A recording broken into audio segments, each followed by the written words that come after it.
Oyanış barədə sual Eh, vermişlər bayaq, mhm. siz səsləndirəndə. Bəzən insanlar düşünürəm ki, oyanışla fərqindəliyi səhv salırlar. Və ümumiyyətlə fərqindəliyi də oyanış adlandıranlar çox insanlar olur ki, zaten biz məsələn dünyəvi aləmdə yuxu görürük də. Biz yuxuda da yuxuda olduğumuzu hərdən bilirik.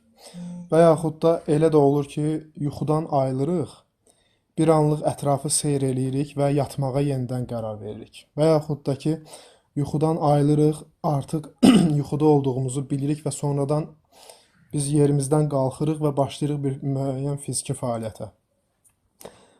Ruhani oyanışda da düşünürəm ki, bunlar belə addımlarla həyata keçirilir. Hansı ki, insan ilk öncə fərqinə varır, yəni yuxuda olduğunun fərqinə varır. Hansı ki, fərqindəlik yaşayan insanlar, ümumiyyətlə həyata hər zaman baxdığı yöndən yox da, fərqli gözlərdən baxmağı seçən insanlar, həmin bu fərqindəlik yaşayan insanlar olur.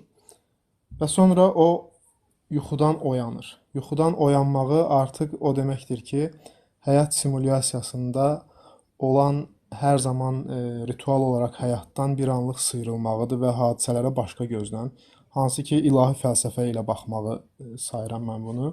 Yəni hər şeydə onu görməyi insanın.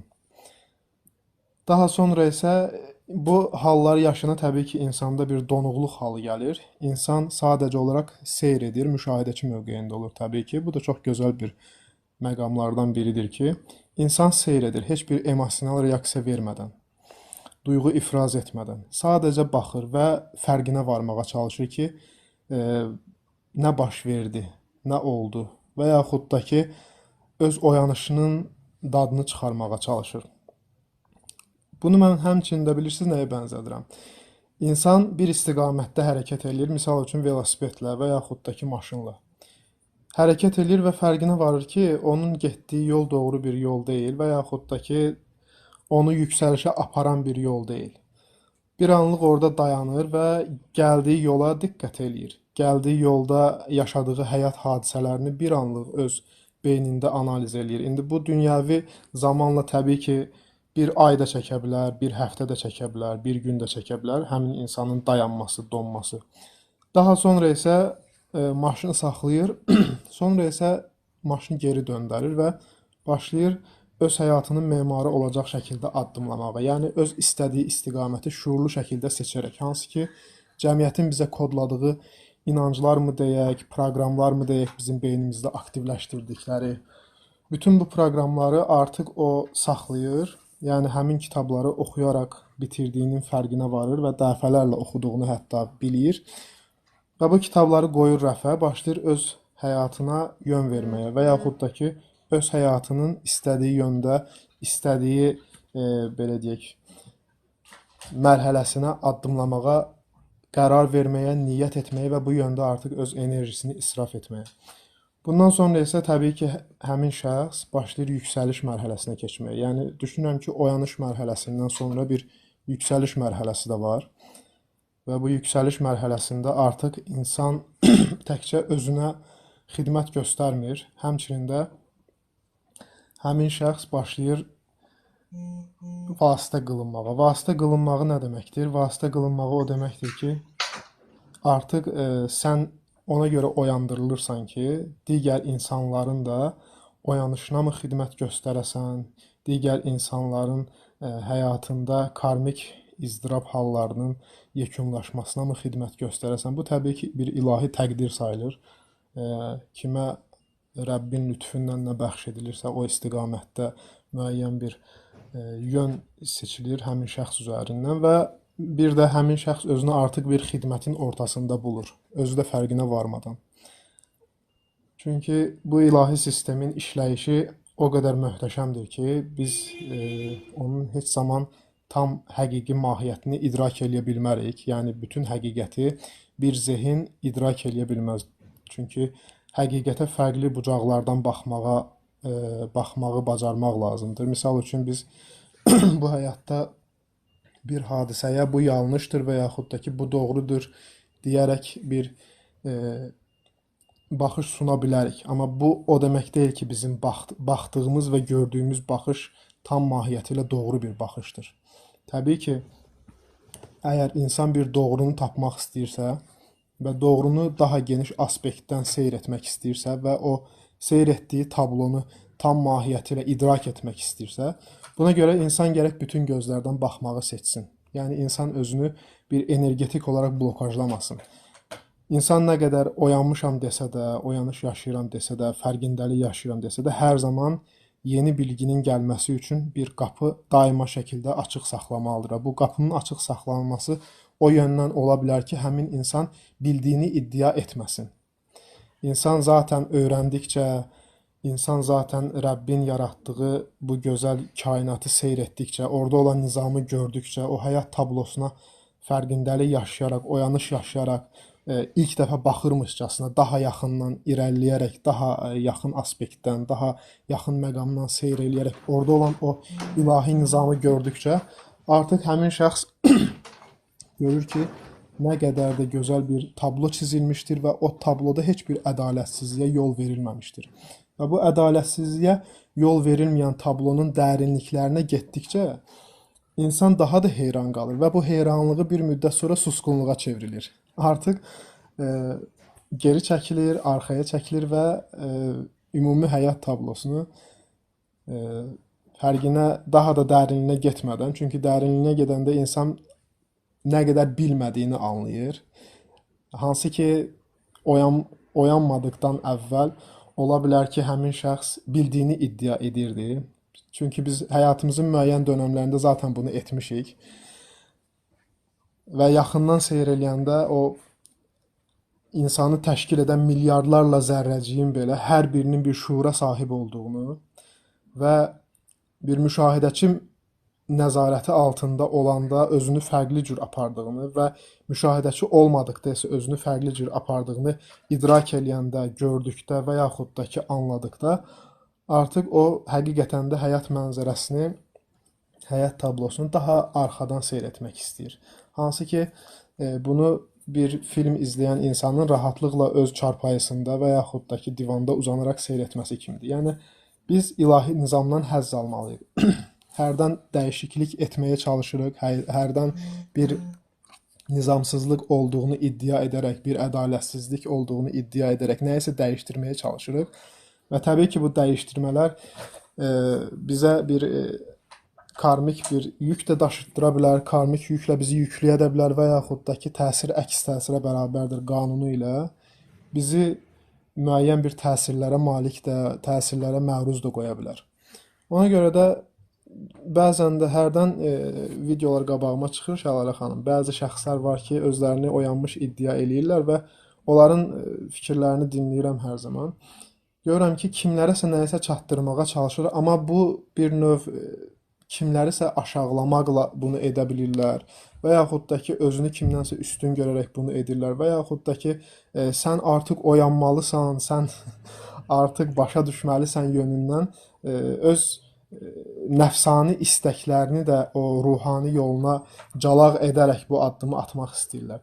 Amma düşünmürəm ki, belə bir addım kimlərisə nəyəsə məcbur edərək nəsə bir oyanış yaşatdıra bilər. Çünki hər bir şəxs öz seçimlərindən məsuldur. Hər bir şəxsin həyat yolu, keçəcəyi həyat yolu, qarşılaşacağı həyat hekayələri və yaxud da ki, həyat hadisələri mi deyək, bunlar təbii ki, o şəxsin layiq olduğu bir həyat hadisələrdir. Heç kim layiq olduğundan artığını da almır, nə də ki, əksini almır. Hamı layiq olduğunu yaşayır və bugün fərqinə varan insanlar, bugün idrak eləyən insanlar və bu idrak eləməyi özlərinə layiq bilən insanlar öz əməlləri ilə, öz niyyətləri ilə, öz saf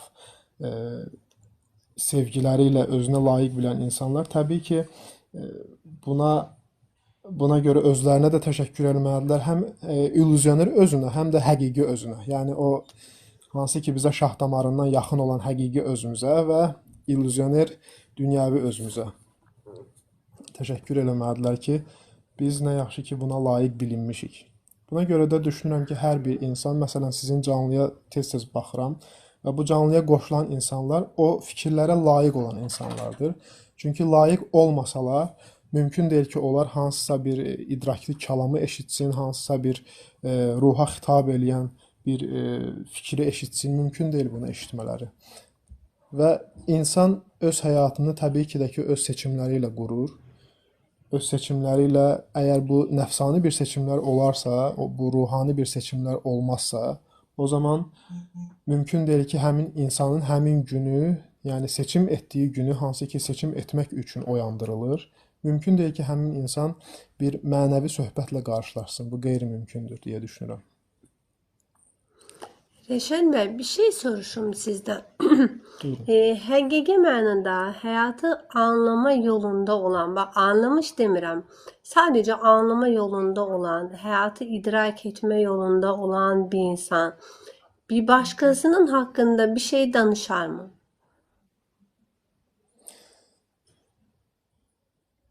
Əgər insan, biri var ki, insan şəxsləri analiz eləsin. Yəni Rəşad bunu dedi, Elçin bunu dedi, o bunu dedi, bu bunu dedi. Bir də var ki, insan fikirləri analiz etsin. Bu şəxsin fikri nədir? Və yaxud da ki, insan daha yüksək aspektdən təcrübələri müzakirə eləyə bilər. Bu şəxs üzərindən yaradan bu şeyi təcrübə edir baxımından bir analiz eləyə bilər. Və oradan özünə lazım olanı götürə bilər təbii ki, əgər qınamaq babından həmin şəxsə yaxınlaşmırsa. Məsələn, kitabı oxumaq deyək də adi bir şəxsin düşüncəsini, təxəyyülünü və yaxud da ki, onun idrakını artıq biz təcrübə olaraq özümüzə götürmək üçün biz bunu edə bilərik. Həmçinin də bir şəxs haqqında müəyyən bir fikri yürütmək. Biz əgər oradan bir lazım olan bir nəsnəni özümüzə götürmürüksə, o zaman bu danışıq bizim heç bir bizə bir yararı olmayacaqdır. Bu sadəcə karma yumaqdan başqa bir şey olmayacaqdır deyə düşünürəm. Və kamillik yolunda addımlayan insan təbii ki də ki, öz nəzərlərini, diqqətlərini kənardan çəkərək öz daxili dünyasını kəşfinə yönəltməlidir. Əgər bunu edirsə, o zaman onun zamanı da qalmayacaq zaten ətrafdakı insanların analizinə, fikirlərin analizinə ehtiyacı da olmayacaqdır. Çünki o özü ilə məşğuldur. Bizim öz daxilimiz bizə fiziki surətdə çox dar görünə bilər. Amma bir energetik baxımdan biz öz daxilimizə yönələrsək, bizə illər lazımdır ki, biz daxili dünyamızın kəşfinə çıxaq və yaxud da ki, daxili dünyamızda olan o qaranlıq otaqların işığını yandıraq. Bakın onu çok doğru vurguladınız aslında. Bir insan özüyle meşgul olmaya başlayırsa, onun başkalarının hakkında düşünmek, danışmak, başkalarının fikirlerini müzakere etme buna zamanı kalmır. Çünkü insan zaten özü özüne yetmir.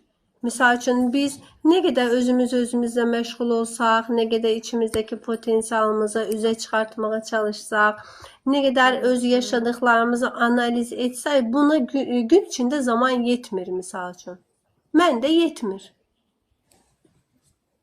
Və belə insan heç bir zaman oturub nə bilim sosial medyada, nə gündəlik həyatında bir başqasını müzakirə etməz deyə düşünürəm. Edərsə də necə edər? Mən bunda bunu seyr edirəm. İçəridə nə var ki, mən bunu görürəm. Bunu anlamaq üzrə, misal üçün mənə elə gəlir ki, bir başqasının haqqında danışa bilər. O da niyə danışır? Çünki özünü anlamağa çalışır. Mən bunu seyr edirəmsə, içəridə nə var? Mən içəridə nə yaşayıram ki, ətrafdakı bu insanda bunu seyr edirəm. Məncə hər zaman sual bu yöndə olmalıdır. İçəridə nə var? Əlbəttə Çünki çox doğru içəridə vurğuladınız. olmayan bir şey ətrafda yoxdur. Təbii ki. Ətraf Mümkün zaten deyil bizə bir yəni. güzgü tutub və biz o güzgülərdən özümüzü Güzgü seyr tutur. edirik. Amma bunu nə qədər məsələn həyatımıza tətbiq edə bilirik? Təbii ki, insan şuuraltının idarəsində olduğu müddətcə bunu tam şəkildə %100 öz həyatına tətbiq eləyə bilməz deyə düşünürəm. Çünki biz həyatımızın çox kiçik bir hissəsini şuurlu şəkildə yaşayırıq. Zaten şuurlu yaşamda biz məsələn bu gün şuurlu bir yaşam üzrə bir əməlimizi artıq şuuraltımıza, bir hərəkətimizi kopyalayaraq ora yaza bilərik. Və zaten zehin, beyin, yəni irrasional tərəfdən zehin, rasional tərəfdən beyin zaten bizi bu yöndən idarə etməlidir ki, bizim enerjimizə qənaət olunsun.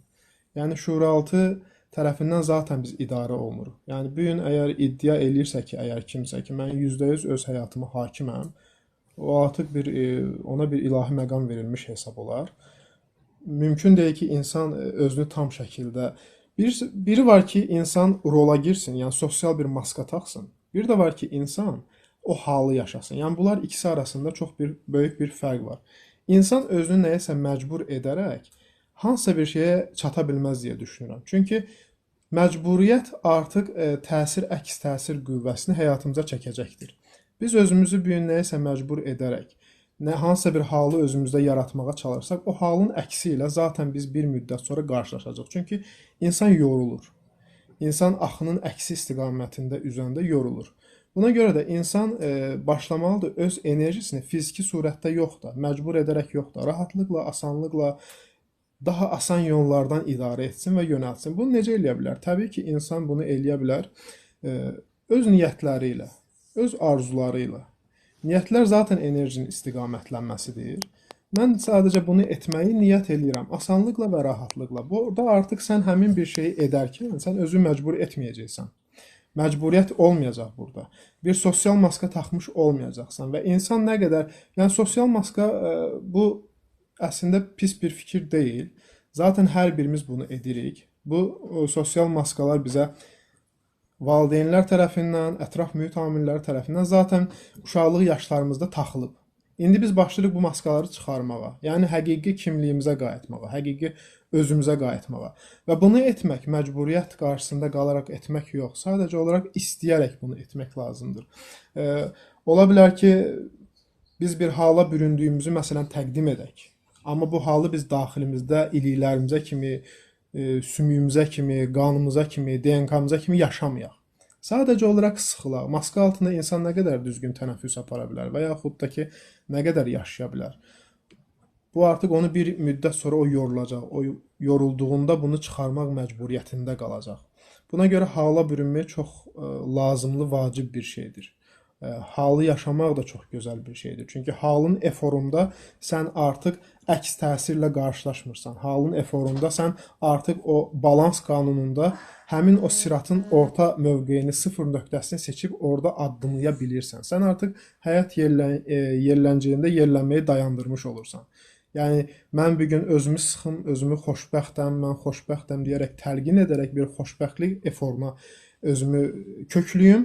Mən bilirəm ki, mən bu xoşbəxtlik eforuna məcburi şəkildə özümü kökləmiş olacağam və bir müddət sonra, bir müddət də çox keçmir, bir həftə sonra, bir gün sonra mən artıq onun bir negativ tərəfini mən mütləq şəkildə yaşayacağam. Çünki mən hələ yerlənməyi dayandırmamışam. Mən hələ həyat yerləncəyində yerlənməyə davam edirəm. Halı yaşamaq odur ki, sən artıq o balansın nizamında durdun, sən balansda qaldın. Sən artıq o balansdan daha doğrusu çıxırsan sən. Yəni ilk öncə sən balansa düşürsən sıfıra, sonra düşürsən artıq o yerləncəydən yerlənməyi dayandırırsan. Bu da sənin o sistemin qanunlarından çıxmış olmağın deməkdir. Sistemin qanunlarından çıxanda artıq sənin hala bürünməyin deməkdir. Hansı hal qalır? Yalnız bir hal qalır. Vahidlikdə bir hal var. O da sevgi halıdır təbii ki. Çünki ilahi eşq halına düşən insan o mümkün deyil ki, bir negativ halla təsirlənsin və yaxud da ki, ətrafda yaşadığı bir hala emosional reaksiya versin. Çünki o bilir ki, ətrafda olan onu sevdiyi belə olsa, niyə görə bu halı yaşadı, nə üçün bu halı yaşadı? Çünki o hallardan zaten o özü keçərək gəlib. O anlayır ki, o bu halı həyat yerləncəyində yerləndiyinə görə yaşayır. Və bunu dayandırmağa da çalışmır, buna müdaxilə etməyə də çalışmayacaqdır. Bir de bir dostumuz bir mesaj yazmıştı. Sosyal maska nedir diye. Sosial maska o diyor ki, biz ətrafımızda olan insanlara və yaxud özümüzə və yaxud bizi var edənə biz özümüzü necəsə təqdim etməyə çalışırıq. Yəni həqiqi biz bunu özümüzdən bir ixtiyar şəkildə edirik əslində. Bizə öyrədiləni biz edirik. Bu da nəyin üzərində qurulub bu sistem, bu sosial maska? İnanclar üzərində. Bizi nəyəsə inandırıblar. Necəsə olduğumuza, bizi bir bədən olmağımıza inandırıblar. Və biz bu bədən prizmasından çıxış edirik bugün. Yəni bizim üzümüzə bir maska taxıblar, deyiblər ki, sən tutaq ki, həqiqi kimliyin şirdir. Sən öz amma pişik maskası taxmısan, özü pişik kimi aparırsan. Bu sən həqiqi kimliyin deyil. Amma biz öz həqiqi kimliyimizə çatsaq, idrak eləsək ki, biz həqiqətən kimik, hardan gəlmişik, biz dünyəvi bir varlıq deyilik, biz dünyanı təcrübə etməyə gələn ruhsal bir varlığıq. Biz bunu anladığımızda artıq öz bizə çəkilən o sərhədlər, bizi salınan o ramka, bizim üzərimizə, gözümüzə, üzümüzə taxılan o sosial maskanı biz çıxararaq həqiqi kimliyimizə çatmış olacağıq. Və bu zamanda biz həqiqi gücümüzü fərqinə varmış olacaq. Biz anlayacağıq ki, biz pul dalınca qaçmağa gələn bir varlıq deyilik. Biz bu həyat labirintində ev tikmək üçün, həyat labirintinə sahiblənmək üçün və yaxud da kiminsə dərdini, sərini çəkmək üçün gələn bir varlıq deyilik. Bu sadəcə bir xülyadır, bu sadəcə bir labirintdir. Sənin məqsədin bu labirintdən çıxmaqdır. Həmçinin də bunu bilirsinizmi nəyə bənzədirəm? Bizi atıblar dənizin ortasına. Deyirlər ki, sən bu dənizdən çıxmalısan quruya. Və sənin altında bir qayıq var və bu qayıq sənin bədənindir. Və sən də durmusan dənizin ortasında, deyirsən ki, mən su içmək istəyirəm və bacardığın qədər dənizin suyundan içirsən. Dənizin suyundan içdikcə sən suzluyursan, sənin susuzluğun artır. Dünyaya olan insanın şəhvəti də bu babdan eyni bir sinonimlik təşkil edir. Sən dünya istəklərini nə qədər artırsan, nə qədər sahib olsan, o qədər sənin susuzluğun artacaq, o qədər sən bu dünyada sərgərdan gəzəcəksən. Sən evin yoxdur, sən ev istəyirsən, bir gün bir ev alsan, sən ikincisini də istəyəcəksən ki, mən kirayə verim, qazanım və yaxud üçüncüsünü istəyəcəksən. Bir maşın olacaq, ikinci, üçüncü, dördüncü və yaxud digər bütün dünyəvi illüzioner aspektlərə bunu biz xitabən deyə bilərik, hər birini. Amma biz bunu buradan nə etməliyik? Biz sadəcə olaraq o dənizdə axan küləyə təslim olaraq öz həyat yelləncəyimizi, daha doğrusu yelkənli qayığımızı buraxmalıyıq o axın istiqamətində bizi aparsın. Çünki o külək bizi zaten istiqamətləndirərək biz təslimiyyətdə olar isək, bizi quruya çıxardacaq və orada bir şirin su ehtiyatı var zaten. Yəni Rəbb bunu sənə vəd eləyir. Narahat olma deyir. Çabalama deyir. Hər şey var, səndə hər şey var. Sən sadəcə buranı keç. Buranı keçsən, sən o şirin su ehtiyatından lazım olanda içəcəksən. Bu zaman da sənin susuzluğun artmayacaq. İstədiyin qədər içəcəksən və bitirəcəksən. Biz zaten həmin o dənizin ortasında özümüzü qapdırmışıq ki, dəniz mənimdir. Mən dənizə sahib olacağam. Bu nə qədər doğrudur, nə qədər düzgündür. Artıq biz bizə öz həyatımıza baxsaq, ölüb həyatdan köçən insanlar, həyatını dəyişən insanlar, avatarını dəyişən ruhlara baxaq. Nə apardılar dünyadan? Heç nə aparmadılar. Bəs niyə gəlmişdilər? Sadəcə olaraq yeyib, içib yatmaq üçünmü? Yoxsa təcrübə edərək həqiqi kimliyini xatırlamaq üçünmü? Reşat bəy, əslində bizim zaten bu dünyada yeteri qədər rollarımız var. Biz bir de bunun üzerine misal için diyelim ki bizim bir evlat rolumuz var, ana rolumuz var, bacı rolumuz var, bibi, dayı, hala her birimizin zaten yeteri kadar rollarımız var. Biz bu rollarımızdan sıyrılmaya çalışırken bir de insanlara özümüzü olduğumuzdan da daha farklı göstermeye çalışarak bir maske daha giyinirik çoğu zaman. Halbuki insanın bu dünyaya gelme amacı nedir?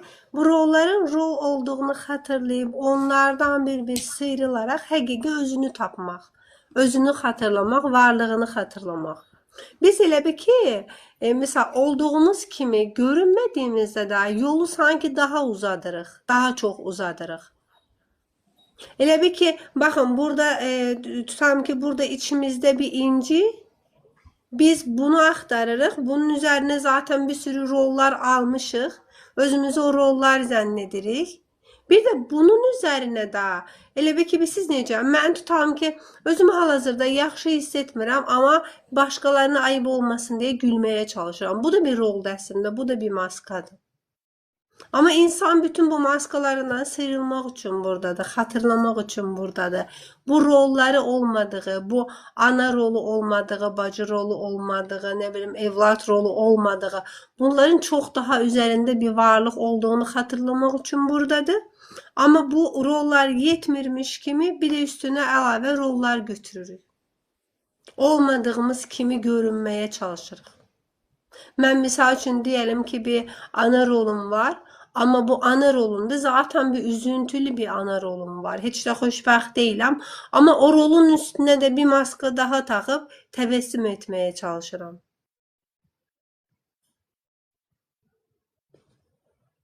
Təbii ki, düzgün vurğulayırsınız. Amma bir məsələ də var ki, biz rolu zaten özümüz üstlənmişik də. Biz bu rolu özümüz istəyərək o sosial maskanı taxmışıq. Biz özümüz bunu seçmişik. Və Fərqində sadəcə olsaq da, olmasaq da.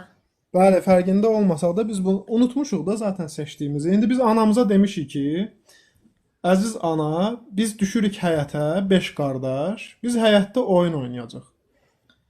Və oyunu oynayandan sonra da biz qayıdacağıq müəyyən bir ildən sonra. Ana zaten bizi nəzarətdə saxlayır. Danışmışıq ki, sən mənim atam olacaqsan, sən mənim anam, sən mənim qardaşım, sən mənim bacım və hamı da razılaşıb. Mən səni incidəcəm, mən səni döyəcəm, fiziki şiddət yetirəcəm və yaxud mən səni sevəcəm. Biz bunları razılaşdıq, maskalarımızı taxdıq, indi oynayırıq. Oyunumuzu o qədər təbii şəkildə oynayırıq ki, fərqinə varmırıq ki, biz bunları razılaşdırmışıq. Biz o qədər emosional duyğu ifrazı həyata keçiririk ki, o qədər biz həyatı o qədər ciddiyə alırıq ki, biz inciyirik hətta bizi incidən insanları və ya incidən insanlardan daha doğrusu. Ki sən məni incitdin. Axı sən özün razılaşmışdın onun səni incitməyinə. İndi niyə narazısan axı? İnsanın elə fərqindəlik yaşaması zaten budur da. İnsan anlayır ki, o buna razıdır, o bunu özü istəyir və hətta səni incidən insan, bu gün sənin narsist adlandırdığın şəxs və yaxud da ki, zorakı adlandırdığın şəxs sənə qarşı olan ata da ola bilər, ana da ola bilər, yoldaş da ola bilər. Əslində sən bunu özün istəmirsən. Sadəcə sən nəyi təcrübə etdiyini xatırlamırsan. Sən nəyi, hansı duyğunu xatırlamalı olduğunu xatırlamırsan. Və bu duyğunu xatırlamaqda zaten sənə o kömək edir. Sənin şəxsi sərhəddin yoxdur. Sən şəxsi sərhəddini müəyyən etmək üçün bu şəxsin sənin sərhəddini keçməyi lazımdır. Bu etməsə bunu sən nə biləcəksən ki, mənim şəxsi sərhəddim var, qorunur, yoxsa yox. Bu etməlidir ki, sən onu biləsən. Hatırlamayacaq çünki. Əlbəttə, ziddi ilə qarşılaşmalıdır bu hər bir şəxs. Bəs travma da elə onda sağalır da. Travma necə sağalır? Travma onda sağalır ki, sən travmaya həmişə baxdığın öz iki gözündən yox, fərqindəlik yaşayaraq digər aspektlərin gözündən də, digər illüzioner enerjilərin gözündən də baxmağı bacarasan. Bunu baxmağı bilərsənsə, artıq sən görəcəksən ki, həqiqətən də qarşılaşdığım həyat hadisəsi şuurumun dərinləşməsinə xidmət göstərdi. Mənə nəyisə öyrətdi, mənə nəyisə xatırlatdı, daha doğrusu xatırlatma məktəbidir də bura. Xatırlatdı və bu məni böyütdü mənəvi cəhətdən. Biz böyüməyi bioloji faktorlara əsaslanaraq sintez eləyirik ki, onun 50 yaşı var, bunun 40 yaşı var, bunun 70 yaşı var. Amma biz anlamırıq ki, bioloji yaşda heç bir şey olmur. İnsan var ki, 70 yaşında da eyni xarakteri xüsusiyyətə sahibdir, özünü uşaq kimi aparır. Amma görürük ki, bir 15 yaşında uşaq elə bir fəlsəfi bir fikir irəli sürür ki, hansı ki biz onu dinlədikdə görürük ki, bu mənəviyyata dərin, şuur səviyyəsi dərinləşmiş, ruhu yüksəlmiş, böyümüş bir şəxsdir. Daha yaxşı xatırlayan bir şəxsdir. Artıq həmin anda insan ayılır ki, bəli, bioloji yaşda bir şey olmur. Əsas olan mənəvi yaşdır, əsas olan mənəvi cəhətdən insanın təkamül etməsidir. Şükürler olsun. Yeni gelen dostlar hoş geldiniz. Takip etmeyi hatırlayan dostlar. Konağımız Reşat Bey'di.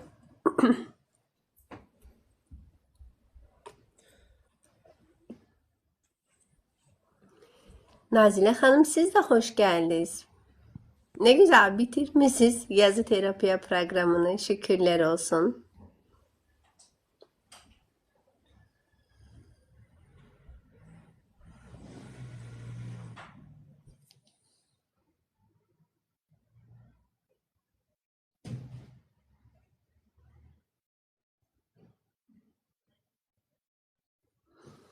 Reşat Bey, burada bir dostumuz yazıb ki, illər əvvəl birinə haqsızlıq etdiyimi düşünürəm. İndi o insan hardadır bilmirəm. Necə halallaşa bilər bu dostumuz? Məncə belə insan bioloji olaraq həmin şəxsi dünya illüziyasında axtarmağı dayandırmalıdır. Çünki o surətdə kimin olduğunu xatırlamalıdır və surətdə kimin olduğunu xatırladıkdan sonra, yəni surətin sahibi ilə deyək, halallaşmağı bacarsa, surətin sahibindən o ruha qarşı etdiyi rəftarı bir növ analiz edərək bağışlanma mı diləsə deyək və yaxud da ki, səhv etdiyinin zaten fərqinə varmağı bir növ həmin etdiyi əməlin kəffarəsidirmi deyək.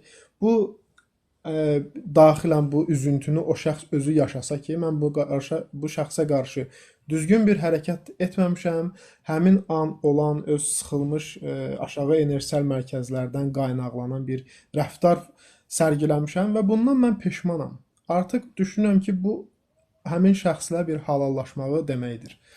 Həmin bu şəxsin özünün. Yetərlidir zaten onu anlayıb. Ama bir de orada üzə çıxan bir duygu var. Bir suçluluk duygusu var. Günahkar hissetme duygusu var. Çünkü o insan zaten onun hayatına niye geldi? O duygunun onda olduğunu hatırlatmak için geldi. Anlaşmada bu yoktu mu sizce?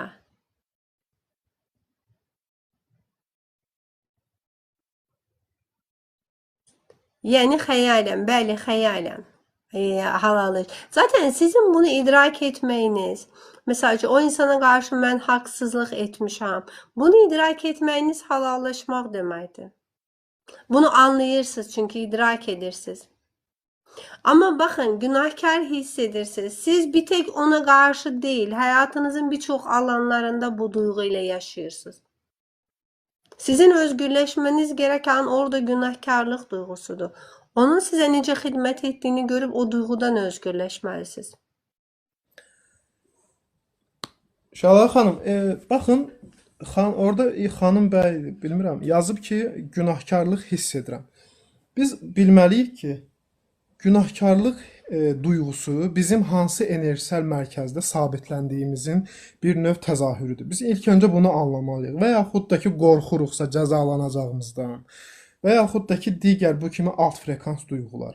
Biz bunu biləndən sonra biz sadəcə olaraq müəyyən bir texnikalar vasitəsilə özümüzü o enerjisel səviyyədən, o enerjisel mərkəzdən yuxarı qaldıracağıq və bu günahkarlıq duyğusu, bu qorxular hamısı yox olacaq. Sadəcə bunun belə deyək, fəlsəfəsinə biz sahib olsaq, gözümüzdə canlandırsaq ki, bizim 7 əsas enerjisel mərkəzimiz var. Günahkarlıqdır. Bu ikinci enerjisel mərkəzin, sakral enerjisel mərkəzin bir xarakterik duyğusudur. Sadəcə buradan özümüzü yuxarı transformasiya eləsək, orada sıxılan enerjimizi sadə, rahat texnikalarla günahkarlıq duyğusu yoxa çıxacaq və yaxud da ki, həyatımızda bizə bir növ pərdə tutan qorxular var. Hansı ki, birinci enerjisel mərkəzimizdə hakim olan duyğulardır. Özümüzü oradan yuxarı çıxaranda zaten bunlar itib gedir. Yəni, mümkün deyil ki, bu duyğu səndə qalsın. Ya sən bunu transformasiya eləməlisən şuurlu şəkildə və yaxud sən bunu bacarmırsansa, bir şəxsə müraciət etməlisən.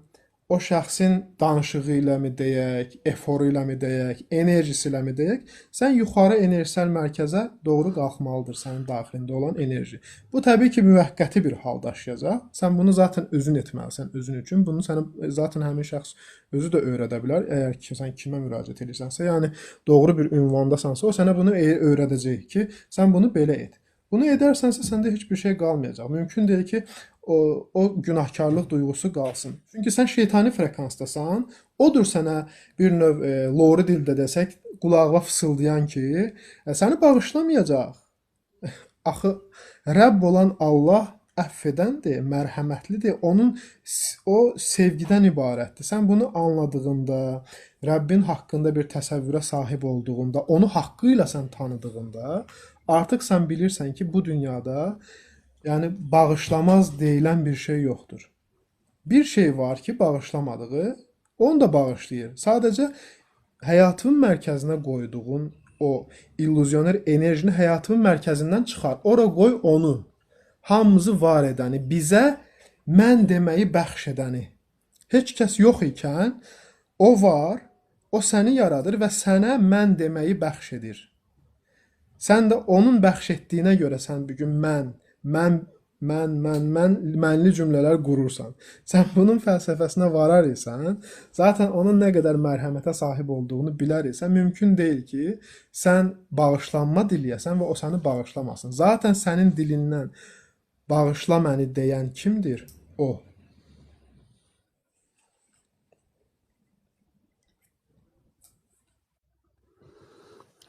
Rəşad bəy, bir şey soruşacaktım. Buyurun. Unuttum mən onu orada. Onu deyəcəkdim sizə. Sizcə də insanlar özləri öz üzərlərində işləməyi öyrənməlidirlərmi? Məsəl üçün dostlarınız çoğu zaman nə edir? Siz çakra aça bilirsiniz. Bildiniz necə? Yəni verilən suallar adətən bu yöndədir. Bax, insanlar burada nəyi anlamalıdırlar? Sənin çakranı biriləri açmalı deyil. Çakranı sən necə blokajlayırsan, bunun fərqində olub, orada sən fərqindəlik yaşayıb, bunu özün dönüşdürməlisən. Bəli. Bilirsiniz, bu gün əgər kimsə kiməsə deyirsə ki, mən çakra açıram, bu təbii ki, ağ bir yalandır. Yəni ki, bu nə deməkdir? Bu deməkdir ki, mən gəlirəm sənin evində, sənin düzənsiz evivi düzənə gətirirəm. Evin sahibi mənəm. Sən mənim evimdə nə qədər qala bilərsən? Sual verirəm də bu insana ki, hansı ki, o çakra açmağı iddia eləyir. Sən gəldin, danışdın, mən sənin sözlərimin eforuna düşdüm. Məndə bir enerji yüksəlişi yaşandı. Müvəqqəti sənin sözlərinlə. Yəni sən gəldin mənim evimdə, evimi düzənə saldın. Belə deyək də, stolu yerinə qoydun, divanı düzəltdin, xalçanı düzəltdin, evi təmizlədin, getdin. Mən natəmizəmsə, necə ola bilər ki, o ev hər zaman balansda qalsın? Nə gözəl qalsın? bənzətmə oldu Rəşad bəy. Heç mən bu tərəfdən baxmamışdım. Təşəkkürlər. Baxın, buna bənzəyir. Mənim şuur altımdakı bu inanclarımı değiştir. Ne bileyim, mənə hər hansı bir neysə yüklə. Mənim çakralarımı aç. Buna bənzəyir. Sən deyirsən ki, mənim evimi gəl sən sərgiyə sal. Mən bunu bacarmıram. Nə qədər? Ona görə də bilirsiniz, hal-hazırda həmin o çakra açanların, yəni bunu iddia edən şəxslərin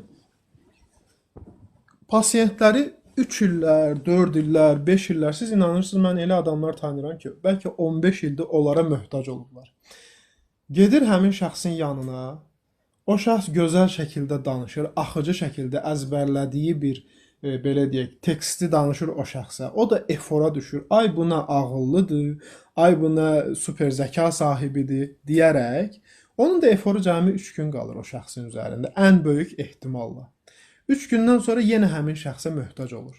Yəni ki, əgər sən həqiqətən də, belə deyək, insanlara yardım etməyi seçən bir şəxs olmusansa, bunu üstlənən bir, yəni bunu üstlənmək deməzdim, zaten yönləndirən Rəbb olan Allahdır. Həqiqətən o insan heç bir şeyi üstlənmir, o sadəcə özünü bir işin ortasında bulur. Vasitəçilik edir. Bəli, bəli. Zaten hər birimiz bir şeyə vasitəyik. Baxırıq ki, biz nəyə vasitə qılınmışıq? Bu gün xeyrə mi vasitə qılınmışıq, yoxsa şərə mi vasitə qılınmışıq? Negativə mi vasitə qılınmışıq? İnsan təbii ki, bunu öyrənməlidir. Necə öyrənə bilər? Vasitələrin vasitəsilə də öyrənə bilər. Birbaşa bütün vasitələri yaradanın özü ilə təmas quraraq da öyrənə bilər. Təmas qurmaq dedikdə müəyyən bir beyin dalğalarına düşməyə ehtiyac yoxdur. Sadəcə səmimiyyət lazımdır. Yəni səmimi niyyət. Mənim səmimi niyyətim, ey Rəbbim, sən zaten şah damarından mənə yaxınsan, eləmi? Həm zahirdən, həm daxildən məni öz mərhəmətinlə, öz rəhmətinlə sən əhatə etmisən. Mən bunun idrakına vardım və səninlə səmimi münasibət qurmaq istəyirəm, danışmaq istəyirəm. Necə ki, biz dostlarımızla dərdləşirik, yoldaşlarımızla, burada biz söhbət edirik, biz eləcə də onunla danışa bilərik. Biz bunu edəriksək, O bizə elə metodlar öyrədər ki, bəlkə o metodların 20 min il, 30 min il yaşı olar ki, hansı ki, bunu biz 20 min il əvvəl müəyyən bir fəlsəfədə kiminsə dilindən, yazısından daha doğrusu biz oxumuş ola bilərik, əgər bunu araşdırar isək. Amma bunu ona da öyrədən kimdir? Əlbəttə ki, əl-alim olandır, odur. Hər şeyi var edən, yoxdan var edəndir. O öyrədəcək zaten sənə. Necə etməyi, sən bunu içindən deməyəcək, bunu belə et. Sən artıq özünü həmin ritualı icra edərkən bulacaqsan. Və bununla da özün özünə şəfa verəcəksən. Zaten şəfa sənin özündədir. Özünlə əlaqəni qur, özündən uzaqlaşma. Yəni bədən adlı evi kilidləyərək kənarda biz nəsə axtarırıq. Hansı ki, xəzinə həmin o evin içərisindədir. Yəni bizim bədənimizdədir. Biz o xəzinəni tapmaq istəmirik. Biz o xəzinəni yorulanda tapırıq. Hansı ki, ətrafdakılar bizi bir növ azdırdı mı deyək, doğruya ən yaxşı ehtimalla, yəni ən xeyirli vasitəçi bizə deyə bilər ki, qayıt evivə, hər şey oradadır. Sən də qayıdırsan evinə, yəni o səni bir yönlə yönləndirir də, get bunu et. Artıq sən bunu edəndə görürsən ki, aha, zaten mən bunu bilirdim. Sadəcə bildiyimi bilmirdim. Bunu xatırlayanda, evə qayıdanda görürsən ki, hər şey evdəymiş. Sadəcə sən illərvi həsrətimsən çöldə nəyisə axtarmağa, həqiqəti çöldə axtarmağa. Zaten evdə hər şey var. Bunu edə bilərik. Bəli, həqiqətən o doğru yol göstərənlər yol göstərsə əgər. Əslində vasitəçilər də nə edirlər? Vasitəçilər də səndə olanı necə üzə çıxarda biləcəksən? Bunun yolunu göstərir. Vasitəçi yol göstərəndir. Kimsə sizin əvəzinizə sizin evinizi Rəşad bəyin dediyi kimi təmizləyə bilməz. O evi necə təmizləyə bilərsən? O qapını necə aça bilərsən? Özündən içəriyə doğru necə bağ qura bilərsən? Vasitəçi sənə bunun yolunu göstərəndir. Sənin əvəzindən kimsə bir iş görməz. Belə olduqda da hiss edirlər. Məsələn, dostlarımız gedirlər, hər hansı bir misal üçün seans alırlar. Sonra özlərini bir sürə yaxşı hiss edirlər. Deyirlər ki, mən faydasını gördüm. Təkrardan bir daha gedim, təkrardan bir daha gedim. Və nə baş verəcək? Asıllıq. Ona görə hər zaman deyirəm, balıq tutmağı öyrənmək durumundasınız. Özünlə bağ qurmağı öyrənmək durumundasan. Vasitəçi də zaten səndən sənə xəbər verir. Bildiniz necə? Kimsə burada oturub fala baxmır. Siz zaten danışaraq, bir şeylər ifadə edərək şuur altınızı ortaya tökürsünüz. Vasitəçi də səni ağzından çıxan kəlmələrindən, ifadələrindən, sənin şuur altında nələr var bunları oxuyur, sənə onun mesajını verir. Deyir ki, sən burada bunu edirsən, burada aşırıya gedirsən, burada balansı bu şəkildə pozursan, bunları düzelt. Düzəldərsənsə axına düşürsən. Özünlə bir bağ qurmağa başlayırsan. Düzəltməzsənsə davam edirsən. Vasitəçi sadəcə yol göstərir, yol göstərəndir sənə. Sənin əvəzinə bir iş görən deyil. Yəni həqiqi vasitəçi də təbii ki, yəni o həqiqətən də çünki həqiqi vasitəçi zaten özünü vasitəçi belə deyək də müəyyən bir missiya üstlənmiş görmür. O zaten hər bir şeyi anlayır ki, edən odur. Sadəcə sən öz əməllərinə görə, öz niyyətlərinə görə bu gün sən xeyrə vasitə qılındın.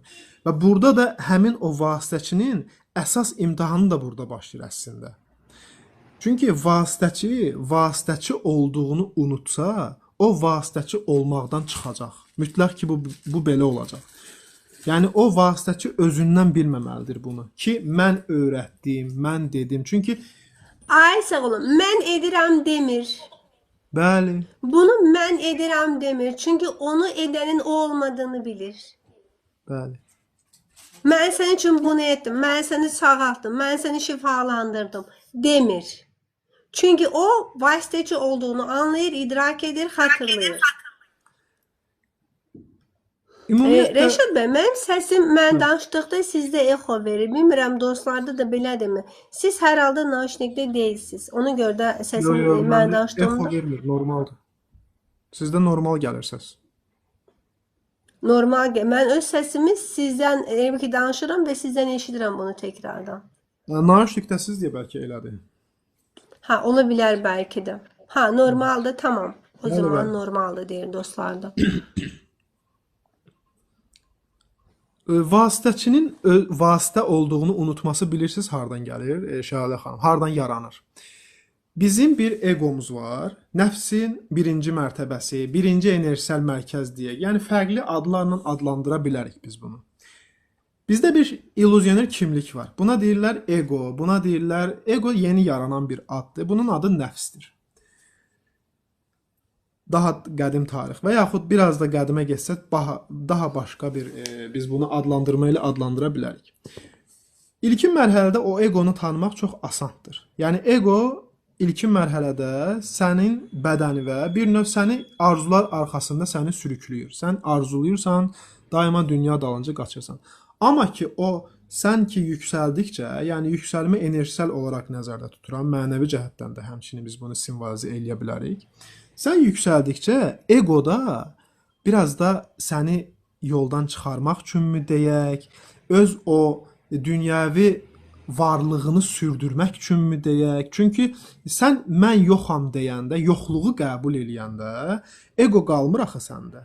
O transformasiya olunur da, yəni kamilləşir. Nəfsin kamillik mərtəbəsinə çatır və yaxud da ki o ego dağılır. Çünki ego bir pərdədir. Zaten o var.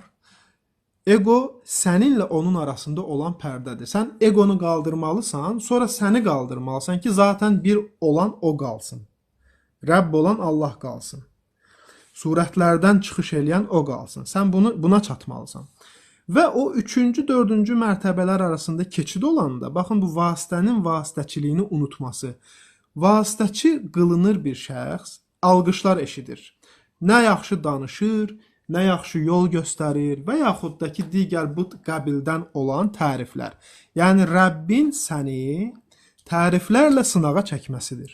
Keçə biləcəksənmi bu sınaqdan? Sən əgər tərif edənə də, tərif olunana da, yəni sən özünə də bunu desən ki, təlqin etsən ki, edən mən deyiləm, edən odur, mən bir vasitəyəm, yəni bir ağac sulanır, biz bir boruyuq, biz də deyirik ki, yo, su məndəndir, mənbəy məndəndir. Yəni, krantın durub deməyi ki, su mənimdir, məndən axır, mənəm suyun sahibi, nə qədər doğru olar? Çox belə labid görünür də bizə, qeyri-mümkün görünür. Eləcə də insanın mən sənə yaxşılıq etdim, mən səni yedizdirdim, mən içizdirdim, ey nankor övlad, mən sənə baxdım deməsi, həmin o krantın deməyidir ki, mən suyun sahibiyəm. Bu o qədər mənasız bir şeydir. Və insan orada özünə bir xatırlatma edərsə ki, bax, məni ilah edinməyin, mən heç kiməm. Bugün mən bu sözləri deyə bilirəm, etdiyim seçimlərə görə bu lütf mənə olundu. Amma ola da bilər ki, mən təkəbbürümə qapılaram, mənə verilənləri özümdən bilərəm, mən vasitəlikdən çıxaram. İlah edinərək özünüzü həlak etməyin. Çünki ilah edinmək nədir? İlah edinmək sənin həmin şəxsi Rəbbin yerinə qoymağın deməkdir. Yəni, sən ona səcdə edirsən, sən ona ibadət edirsən. Bütləşdirmək. Bəli, bəli. Bu nə deməkdir? Sən gün ərzində kimi çox düşünürsənsə, həmin gün sənin Rəbbin odur. Bir mənalı şəkildə. Övladını düşünürsənsə ki, övladım nətər olacaq, nə yeyəcək, nə yedi, nə içdi, bütün gün bununla uğraşırsansa, demək ki, həmin gün sənin Rəbbin o övladındır. Sən günüvün ən az 51%-ni həsr etməlisən səni yaradana. Və sən bütün işlərini görürsən. Zaten yedirtdiyi yedirdirsən, içirtdiyi içirtdirirsən, yəni bir vasitə qılınaraq.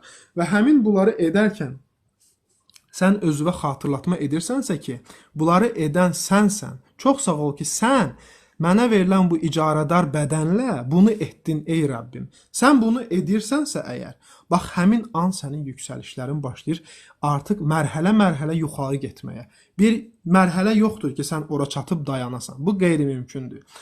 Yəni elə mərhələ, bu Rəbbə çatmaq üçün, yəni o mərtəbələrin bir sayı da yoxdur, hesabı da yoxdur. Sən yüksəldikcə yüksələ bilərsən. Necə yüksələ bilərsən? Mənindən vaz keçərək. Yəni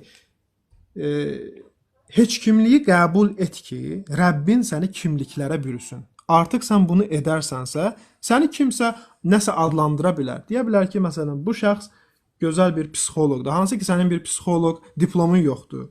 Sənə deyə bilərlər ki, etdiyin xidmətdən dolayı gözəl bir terapistdir. Və bu terapist, sənin bir terapist təcrübən belə olmaya bilər. Sənə deyə bilərlər ki, misal üçün, yaşam koçu və yaxud da ki, digər bu kimi sosial adlar.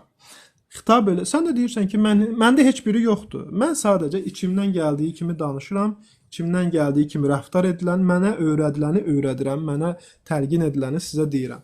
Bunu deyən də mən deyiləm, deyən də odur. İnsan əgər bir yüksəliş yaşamaq istəyirsə, yəni ruhani cəhətdən yüksəlmək istəyirsə, nəfsani cəhətdən yox. Çünki nəfsani cəhətdən yüksələn dağın başından yıxılacaq yerə. O qalxacaq, qalxacaq, qalxacaq, orada o baş aşağı düşəcək yerə. Bu mütləq ki, belə olub. Bunun mən şahidi də olmuşam. Hansı ki, mən deyən insanların başına gələn bir hadisələrdir bunlar. Amma ki, o insan ki, heç kimliyi qəbul edir, mümkün deyil ki, o insan bir eniş yaşasın. Çünki qəlblər onun əlindədir, gözlərdən baxan odur. Bütün hər bir şeyin bir energetik yaddaşı var, hər bir şey yazılır. Həmin bizim cansız saydığımız stolda, stulda, yerdə, biz havada olsaq belə, o havanın da bir enerjisi var. O da qeyd eləyir. Yəni sən hər tərəfdən müşahidə olunursan, hətta hissi cəhətdən belə müşahidə olunursan. Məsələn, mən burada sizlə danışım, bu danışığı özümdən bilim, deyilənləri deyim ki, mən cəmaət məni alqışlasın deyə. Mənim ətrafımda heç bir şey olmasa belə, mənim niyyətimin bir vibe var və bu vibe qeydə alan başqa bir vibe var. Yəni hökm üzərində hökm edən var, qeyd eləyən var və bu qeyd eləyən ideal şəkildə dizayn olunan bu simulyasiya sənə layiq olduğu verəcək. Sən əgər mən deyərək egoya qapılırsansa, o zaman sənin layiq olduğun təbii ki, bir mənəviyyat olmayacaq. Sənin layiq olduğun yalançı alqışlar olacaq və sən də əgər biz məsələn, baxın, belə bir reallıq da var ki, Şəlalə xanım, biz əgər kimisə gözümüzdə böyüdürüksə, o zaman həmin şəxs, kimi ki biz gözümüzdə böyütmüşük, o şəxs o məqama layiq deyilsə, İlahi sistem həmin şəxsin layiq olmadığını onun bir ani səhvində bizə göstərir. Bir danışığında, bir rəftarında, bir dediyi sözdə, fikirdə bizə göstərir ki, ideal heç nə yoxdur. Hamısı qüsurludur. Qüsurludur, yəni tam olan bir şey yoxdur. Alim sifətinə sahib olan bir şəxs yoxdur. Hər bir şəxs müəyyən bir, belə deyək də, bir tamlığa sahib deyil. Mütləq mənada deyirəm təbii ki bunu. Nisbi mənada yaxşı ola bilər, pis ola bilər. Amma mütləq mənada bir tam yaxşı yoxdur. Yəni tam yaxşı nədir? Bütün səhv sifətlərdən münezzəh olan. Hətta peyğəmbərlərə belə deyilir ki, onlar keçmiş günahlarından və gələcək günahlarından təmizləndi. Yəni bu söz deyilirsə, demək ki, peyğəmbər məqamında olan bir insanın belə səhv etmə ehtimalı var. Demirəm onlar səhv edib, günah edib, yox. Yəni, Rəbb olan Allah bu sözlərlə deyir ki, yaradılan, bədənlə bədənlənən, nəfs donu geyindirilən hər bir yaradılmış səhv edə bilər. Əgər bugün o düz danışırsa və yaxud haqqı deyirsə, demək ki, mən ona bugün bu lütfü etdim. Bu lütf edilibsə, o öz edilən lütfüne təşəkkür etməlidir ki, şükür edin ki, deyir, mənim sizə olan nemətim artsın. Ən böyük nemət nədir? Hikmətdir ən böyük nemət. Əgər biz həqiqətən də halımıza şükür etsək, vasitə qılınanların sayı artacaq. Bugün məsələn Şəlalə xanımın canlısında 62 nəfər bu sözləri eşidirsə Şəlalə xanım tərəfindən, Şəlalə xanım və yaxud da ki, digər bir haqqa xidmət göstərən şəxs vasitəliyini özünə xatırlatarsa, mən əminəm ki, o bir müddət sonra 600 nəfər olacaq. Mümkün deyil ki, olmasın. Yəni, burada 60 nəfər bir rəqəm ola bilər. Amma bu 60 nəfərin də bir 60 dostu var axı. O insanlara da danışılır axı. Onların da bir dostları var axı. Yəni, o sözlər vasitələrə gedərək çatır. Vasitə qılınanlara, eşidilməyə layiq olanlara gedərək çatır. Baxın, ona görə də mən hər zaman nə deyirik? Deyirik ki, dostlarımız bəzən deyirlər ki, məndə niyə açılmır? Məndə niyə açılmır? Əslində o açılmayan tərəf bizi qoruyan tərəfdir. Çünki biri var ki, siz misal üçün fərqində olasınız ki, əslində sən həqiqi sən bu rol deyilsən. Yəni burada danışan bədən deyilsən, rolların sən deyilsən. Bu sənə nə zaman xatırladılır? Sən o kibrini, egonu, nəfsini, bunların hamısını bir-biri anladığında, bunların hamısını bir-birindən ayırmağa başladığında, sənin içəridəki həqiqi öz üzə çıxır. Sən onu xatırlayırsan. Amma bunlar sənə nə zaman xatırladılmır? Sən o nəfsini, kibrini, egonu, bunları bir kənara qoymadığında, onlardan sıyrılmadığında, sən zaten yüksələrsənsə, o yüksəlişi özündən zənn edəcəksən, daha çox özünə zərər verəcəksən. Ona görə də sənə o bilgilərin açılmaması bugün sənin üçün faydalıdır. Çünki nəfsindən, egondan sıyrıldığında, onları anladığında bir-bir sənə onlar açılacaq. Anlamadan açılmasının sənə faydası yoxdur. Çünki hər şeyi özündən biləcəksən, daha çox karma, daha çox olumsuzluqları həyatına çəkəcəksən. Amma sən nə zaman ki nəfsindən, kibrindən, egondan bunlardan sıyrılacaqsan, özünü anlamağa başlayacaqsan, həqiqi səni, həqiqətini, mahiyyətini anlayacaqsan, ondan sonra yüksələ-yüksələ gedəcəksən. Sənin önündə heç kimsə dayanmayacaq. Amma sən bunun fərqində olmadığın müddətcə də o bilgilərin sənə açılmamasının sənə %100 faydası var. Çünki nəfs, o egonu anlamadığında, egonu şişirdərsənsə, bayaq Rəşad bəyin dediyi kimi hər şeyi özündən biləcəksən və bu da səni daha çox uçuruma aparacaq. Ona görə hər zaman xatırlatdığımız kimi dostlar, kibrindən, nəfsindən, egondan arın, küskünlüklərini, kinini, nifrətini, bunların hamısını burax, ondan sonra bax səndən necə axacaq həyat.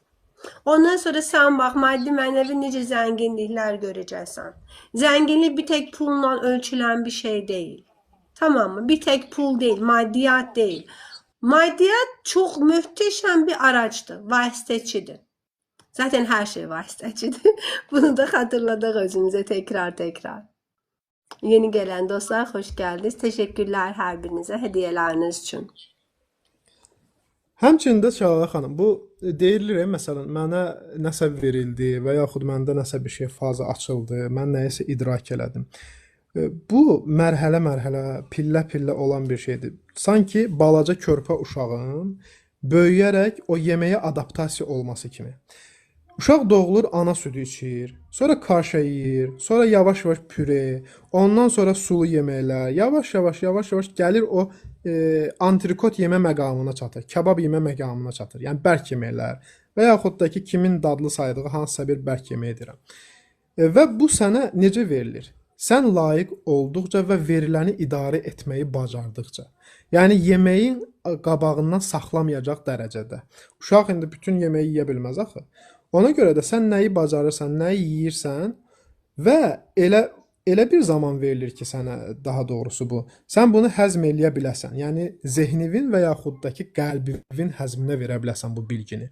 Bundan sonra isə sənə artıq elə nemətlər verilir ki, sən onu bölüşə biləsən. Yəni kənardakilərə də yedirdə biləsən. Artıq saxlayıb çöpə atmayasan. Bunu o qədər belə deyək də çox belə nizam içərisində verir ki, çox belə möhtəşəm bir nizam içərisində verir ki, və ətrafına da elə insanları cəm edir ki, o insanlar da sənin onlara ötürdüyün həmin o yeməkdən qidalana bilirlər. Onlar da o yeməyin sən tərəfindən, məsələn, sənə bir boşqab yemək verilir, yarısını versən dostuva. O dostun da onu yeyəcək kapasitədə olur. O verilən mənəvi bilgini həzm edəcək kapasitədə olur. Allah Subhanahu va Taala o enerjini həlak eləmir də, boş yerə xərclətdirmir. Çünki təsəvvür eləyin, indi siz gedirsiniz, əyləşirsiniz sizi idrak eləməyəcək bir dostunuz, çox sevdiyiniz bir yoldaşınızla bunu danışırsınız bu mövzunu. O insan anlamırsa bu danışılanı, siz yorulacaqsınız. Niyə görə? Siz bir sözü, enerjini ötürdünüz, o qəbul edə bilmədi. Enerji düşdü yerə. Yəni qarışdı havaya. Axı hava da bir enerjidir. Yəni boşa getdi. Ona görə də insan başa düşməyən insanla muhattab olunmur. Əgər həqiqi vasitəçidirsə, həqiqətən vasitəçilikdən gedir. Yox, əgər o sadəcə olaraq vasitəçi maskasını geyinirsə, yəni belə şəxslərdən də bir növ şahidi olmuşam, görmüşəm ki, bu insan danışanda yorulur. Sadəcə mənə hər zaman maraqlı olur ki, niyə bu yoruldu? Niyə görə yoruldu? Çünki o başa düşməyəni başa salmağa çalışdı. Mən vasitəçiyəm deməyi özünə borc bildi və yaxud bu sosial maskanı taxaraq rahatlamaq istədi. Buna görə də o insan yoruldu, tükəndi. Və yaxud da ki, baxın, bir insan var ki, heç vaxt yorulmur. Necə heç vaxt yorulmur? Mənəviyyatdan danışırsa bu şəxs yorula bilməz. Çünki biz elə bilirik ki, bioloji bədən yeməklə qidalanaraq enerji ilə təmin olunur. Amma bu belə deyil. Enerji ilə yalnız 5də 1 formatda o yeməklə təmin oluna bilər. Əsas enerjini sənə bəxş edən, səni var edəndir. Sən əgər o kanala qoşulmusansa, yəni Rəbbin rabitə kanalı adlandıraq bunu, hansı ki tac enerjisel mərkəzdən qoşula bilər hər bir kəs, əgər enerjisini ora kimi qaldırsa, sən yəni burada özündən vermirsən, sənə veriləni ötürürsən. Həqiqi vasitəçilik budur da, təbii ki, energetik mənada deyirəm Elə bil ki, bunu. kanal olursan. Bəli, bəli. Sənə gəldi, sən saxlamırsan özündə, ötürdün lazım olan yerlərə. Yəni, bu gün sən bir ağacı sulayan borusansa, sən həqiqətən boru olduğunu qəbul etdinsə, sənin diametrin genişlənir, sən xidmətkar qılınırsan 5 dənə ağaca. Artıq 5-ini sulamağa başlayırsan.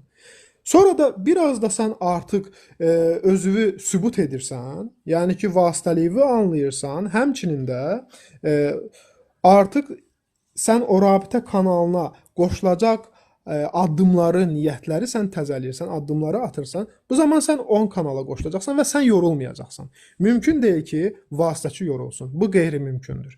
Yəni bunu təcrübə ilə deyirəm sizə. Sadəcə bir bilgi yox, təcrübə kimi ki, insan mənəviyyatdan danışırsa yorulmaz. Təsəvvür eləyin, 3 saat yuxu yatmışdım bir zaman. Saat 2 idi, yoxsa 3 idi, bir mənəvi söhbət gedirdi. Ora qoşuldum, danışdım. 2 saata yaxın danışdım. Mən yorğun idim əslində fiziki işimə görə. Yəni gəzmişdim falan. Amma o mənəvi söhbətlə mən özüm qidalandım. Çünki həmin o bilgi, həmin o sözlər, həmin o nur, həmin o belə deyək, rəhmət sənə axır və səndən gedir. Buna görə də sən də qidalanırsan.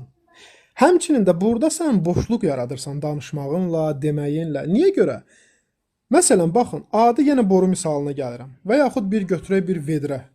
Vedrənin içi su ilə doludur. Bu vedrə boşalmasa, mümkün deyil ki, bura yeni su əlavə olunsun. Və yaxud da ki, həmin o boru içərisində olan suyu ağaca axıtmasa, o yeni su qəbul edə bilərmi? Yox. Allah Teala Qurani-Kərimdə deyir ki, ağıl sahibləri üçün Quranda çoxlu dəlillər var. Yəni dünya ilə sintezlə bunu biz bu idraka çata bilərik də. Dünya nəsnələri, dünya prosesləri niyə yaradılıb? Bax və anla ki, sistem necə işləyir. Və sən bu gün sənə verilən bilgini, sən layiqincə ötürdünsə hər cümləsinə kimi, hər sözünə kimi sən bunu bacardınsa, demək ki, sənə yenisi həmin anda veriləcək. Çünki ilahi sistem boşluğu qəbul etmir. Boşluq anidən yeni bilgi ilə dolur. Mümkün deyil ki, o boş şəkildə qalsın. Əgər səndə bir qorxu varsa ki, mən bunu danışmayım, və bu insan da bunu bilər, bu da ki, gedib ki, hardasa danışar. Yəni, burada sən sözü və fikri mənimsəmiş oldun. Sözü və fikri mənimsəməyin artıq illüziyada bir egoya qapılmağın deməkdir. Buna görə də sən özünü limitlədin. Həmin o ilahi qapı ki var, sənə açılan, sənə lütf edilən. Bax, sən oranı bağladın. Bağladığına görə də sən mümkündür ki, yeni bilgi ilə lütf olunasan və yeni bilgi sənə verilsin. Yəni, bu həyat simulyasiyasının qayda qanunu həqiqətən insan idrak eləyəndə bilir ki, onun lütfü bitməz və tükənməzdir, onun sərvətləri kimi. Ona görə də qorxmaq lazım deyil ki, heç vaxt mən nəyisə kiməsə dedim, öyrətdim, mənə təzəsi verilməyəcək. Bu sadəcə acizlik nümunəsi ola bilər. Bu sadəcə dünya donunu özünə geyinərək o dondan ibarət olduğunu, o bədəndən, o avatardan ibarət olduğunu sanan insanın xarakteri xüsusiyyəti ola bilər bu. Mən belə düşünürüm. Vasitəçi olduğunu hatırlamadığında bunu düşünebilir insan. Və bayaq o qədər gözəl izah etdiniz ki onu Rəşad bəy. Bir insan mənəviyyatdan danışırsa əgər və vasitəçi olduğunu da xatırlayırsa yorulmur heç bir zaman. Sanki şey kimi düşünün, borunun içindən su axır. O borunun içindən, o boru durub orada. Borunun içindən su axdığı üçün boru yorularmı? Yorulmaz. Baxın, insan həyatın içində bizim ümumiyyətlə bütün gördüyümüz işlər də belədir. O iş səni yorursa, sən orada bir şeyləri zorluyursan. Sən orada axışda deyilsən. Axışda olan insan hiçbir zaman yorulmur. Bu istər mənəvi bilgi paylaş, istərsən hər hansı bir sənətlə məşğul ol. Həyatın içində yorulursansa, bil ki, axışa müdaxilə etdiyin üçün yorulursan. Və insan nə zaman mənəvi bilgini paylaşdığında yorulur? Başqasının həyatına müdaxilə etməyə çalışdığında. Niyə biz başqasının həyatına müdaxilə etməyə çalışırıq? Çünki aracı olduğumuzu, vasitəçi olduğumuzu unudub o bilgini verən mənəm və mən nə edirəm? Başqasına, bir tələbi olmayan birinə, hazır olmayan birinə o bilgini ötürməyə çalışıram. Orada bir şey olduğumu zənn edirəm. Amma bir şey olduğunu zənn etməyən, vasitəçi olduğunu xatırlayan, şifacı olsun, fayda rəhbəri olsun, yaşam koçu olsun, hər kim olursa da olsun. Öncə bir qarşı tərəfi dinləyir, qarşı tərəfin tələbi nədir? Qarşı tərəf nə istəyir? Bu nəyi almağa hazırdır ya da nəyi almağa hazır deyil? Ona qabı qədər bilgini verir. Bildiniz necə? Müdaxilə etmir. Müdaxilə etdiyində istər paylaşdığın mənəvi bilgi olsun, istər başqa bir şey olsun, insan yorulur. Çünki sən orada elə bir ki, zorla ona bir şeylər verməyə çalışırsan, onun karmasına girirsən və onun yükünü alırsan. Ona görə də mənəvi bilgini paylaşdığınızda belə yorulursunuzsa, bilin ki, müdaxilə edirsiniz. Bilin ki, qarşı tərəf onu almağa hazır deyil, səni dinləməyə belə hazır deyil. Zaten sən danışdığında görürsən o bir şeylər almır. Aracı olan insan bunu həmən anlayır, həmən orada durmasını bilir. Ona görə də mənə elə gəlir ki, biz bu dünyaya həddimizi bilməyi, öyrənməyə gəldik bir yerdə də. Mən harda duracam, harda addım atacam, harda yox deyəcəm, harda hə deyəcəm. Mənim sərhədlərim harda başlayır, harda bitir. Mən öz sərhədlərimin harda başlayıb, harda bitdiyini bilmədiyim, idrak etmədiyim müddətcə başqalarının sərhəddinə girirəm. Başqalarının həyatına müdaxilə etməyə, başqalarının həyatını kontrol etməyə çalışan dostlarımız, xatırlayın, sərhədlərini bilmirsən.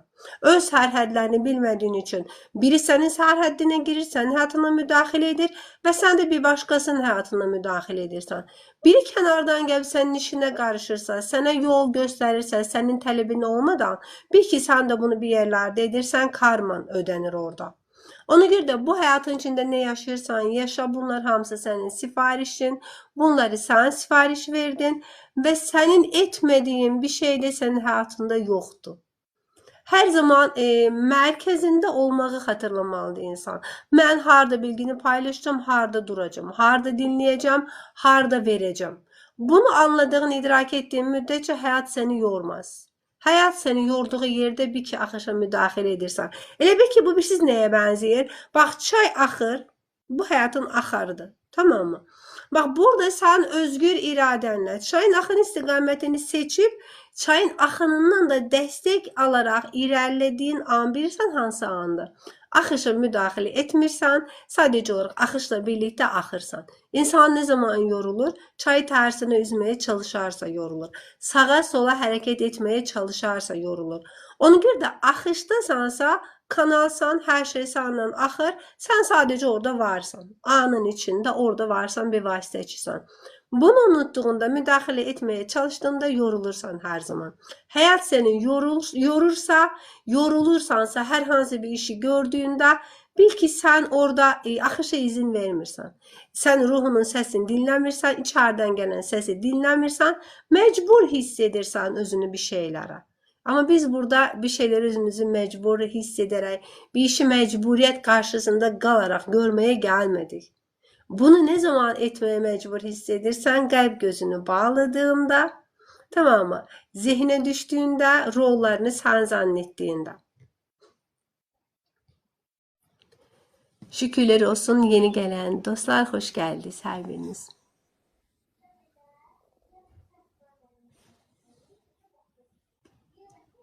Yaşadığımız her şey karmalarımızdır mı sizce Reşad Bey? Karma deyəndə insanlar çox insanın, yəni demək olar 95% təfəkkürdə mənfi bir hal canlanır. Yəni karmanın müsbəti var, bir də var mənfi tərəfi. Yəni karmanın həzzində yaşaya bilərsən, karmanın əzabını da yaşaya bilərsən. Bu əzab və həzz sadəcə olaraq bir adlandırmadır. Hər biri bir gözəl bir dərsdir. Necə bir dərsdir? Siz əgər bu həyatda dünyanı seçirsinizsə, məsələn, dünyanı seçmək nədir? Mənim gözəl bir işim olsun, mənim gözəl bir belə deyək, maşınım, evim, telefonum olsun. Bunu dedik. Bu arzunu biz arzuladıq. Arzunu əldə etdiyimiz zaman, arzu fiziki format daşıdığı zaman, yəni reallaşdı, həyatımıza toxundu. Biz o toxunduğu ilmək ilə qarşılaşdıq. Hansı duyğu yaşayacağıq? Təbii ki, biz sevinəcəyik. Sevindiyimizə görə də sevindiyimiz qədər üzülməliyik. Toplayanda müsbətlə mənfini sıfır olsun deyə. Yəni burada bir problem yoxdur sadəcə olaraq. Sistemin işləyişi budur. Buna görə də sonra gedirik biz həmin o əldə etdiyimiz maşını vururuq stolbaya, dayağa, maşın əzilir, sevindiyimiz qədər də üzülürük. Bu da həmin o karmik izdirab mı deyək, karmik əzab halı mı deyək, karmik negativ karma mı deyək, belə bir halla qarşılaşırıq. Bu sadəcə olaraq həyatın balans qanununa tabe şəkildə bizim yaşadığımızdır. Təbii ki, yaşadığımız hər bir şey karmadır və hər bir şey bizim həyatımıza, bizim niyyətlərimizlə toxunur. Mütləq şəkildə belə olur. Ki biz niyyəti etdik, niyyətimizin bir təzahürü var. Təzahür etdikdən sonra artıq o təzahürdə biz hansı mövqeyi seçəcəyiksə, həmin o karmik döngü də yarana bilər. O döngü həmin an qırıla da bilər. Yəni həyatımızda yaşadığımız, şikayət edəcəyimiz bir olaylar ola bilər. Biz bu olayları yaşadığımız an əgər olaydan şikayət ediriksə, biz kimdən şikayət etmiş oluruq? Təbii ki, olayı dizayn edəndən. Ona görə də olayı dizayn edən biz o şikayəti təkrar bir döngü yaratdığını anlayacağımıza qədər başlayır eyni hadisəni fərqli formatlarda dizayn etməyə. Buna görə də sən əgər bu gün ayağına daş dəydisə, əgər sənin bu gün belə deyək, maşının qəzada əzildisə, sən qaldığına şükür et. Sən əzilmədiyinə şükür et. Sən ayağı itirmədiyinə şükür et ki, və bu hadisənin bir sənin əməlivin, sənin niyyətin bədəli olduğunu anla ki, artıq sən də növbəti dəfə o ayağın əziləcək qəzanı yaşamayacağına bir dəlalət edə biləsən. Buna görə də bizim yaşadığımız hər bir şey karma qanunları civarında, karma qanunları əsarətində olur. Sən karmadan qurtara bilərsən. Sən karmadan münazzəh qılına bilərsən. Sən sistemin içərisindən çıxarıla da bilərsən. Necə çıxarıla bilərsən? Təbii ki, sistemi quranla danışa bilsən, söhbət eləyə bilsən. O səni buradan çıxarda bilər. Özü həm də öz sevgini ona sübut eləyə bilsən. Yəni burada bir yalançı niyyətdən getmir. Burada dünyanı arzulayaraq dünyaya sahib olmaq üçün sistemin sahibi ilə əlaqə qurmaqdan getmir. Sən sevdiyini ona sübut etməlisən. Sən qəlbindən bütün dünya illüziyasına olan sevgini çıxararaq onun istiva etməsinə şərait yaratmalısan. Çünki o nə deyir? O deyir ki, mən külli kainata sığmazam, amma mömin qulumun qəlbinə sığaram. Bu nə deməkdir? Bu böyük bir həqiqətdir. Bu o deməkdir ki, bir qəlbdə iki sevgi ola bilməz. Sən ya dünyanı sevməlisən, ya Rəbbini sevməlisən. Zaten sən onu sevər isənsə, dünya sənə hədiyyə olunacaq. Niyə görə deyir ki, mən onu xəlifə yaratdım? Ona görə deyir ki, xəlifə nədir? Sahibi olmaq deməkdir.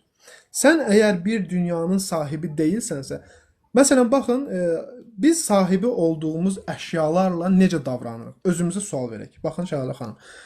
Məsələn, bir telefonu arzuladık. Misal üçün deyirəm. iPhone 17 çıxdı. Mən bunu arzuladım, telefonu aldım. Telefonu alandan sonra necə halda oluram? Yəni telefona mən sahib oldum. Bu zaman mənim bütün eşqim telefona qarşı ölür. Ya bir ay sonra ya bir həftə sonra ölür.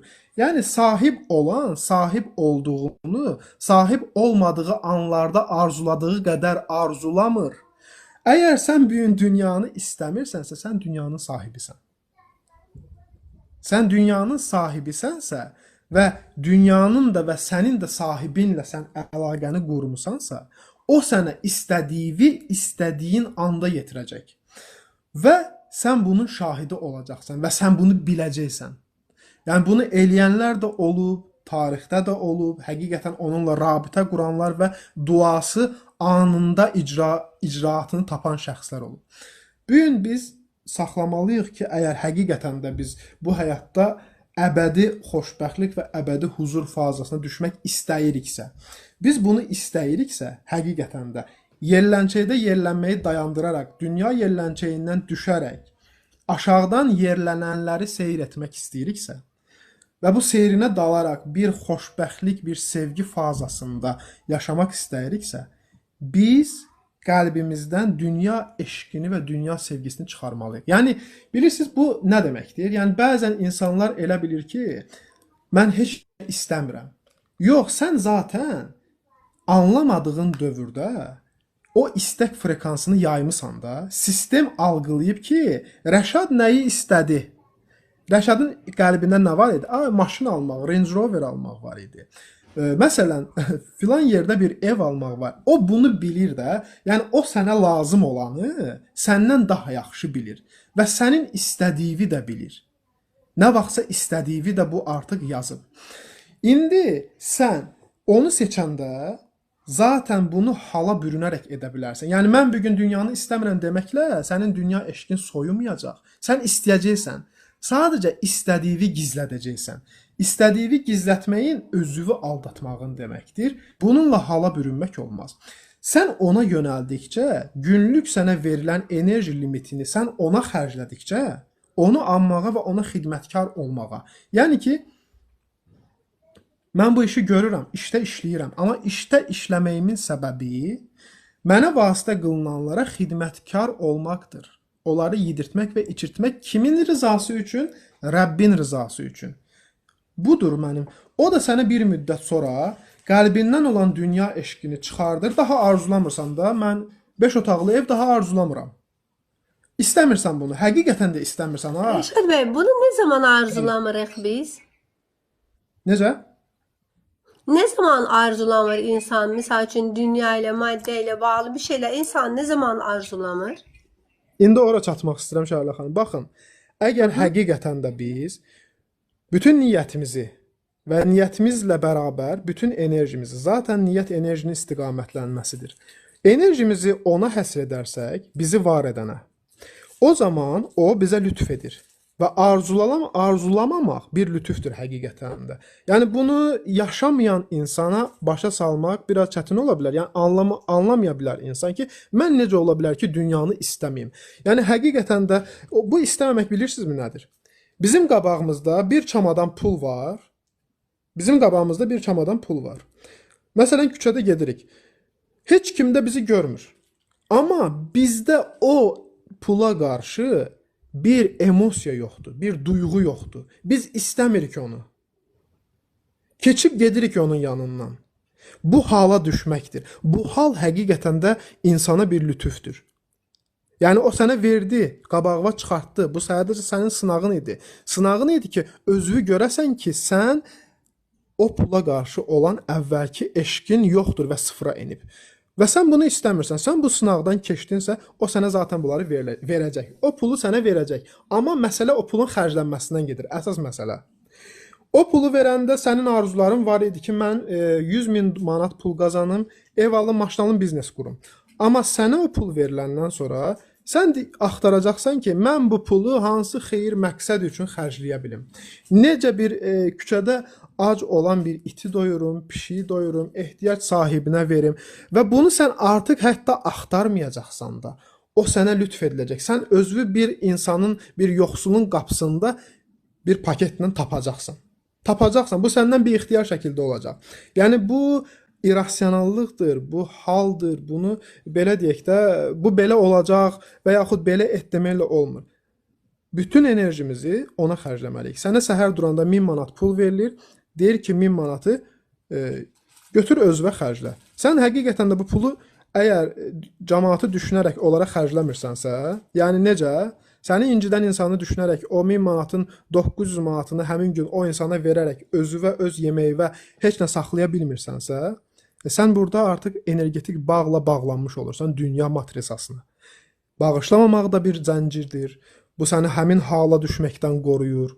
Və yaxud da ki, sənin aşırı fədakar olmağın da bir şey deyil. O da səni dünya matrisası ilə zəncirləyir. Sən öncə bunlardan qurtulmalısan ki, o hala istiva edəsən. O hal sənə bir növ nemət olaraq sunulsun.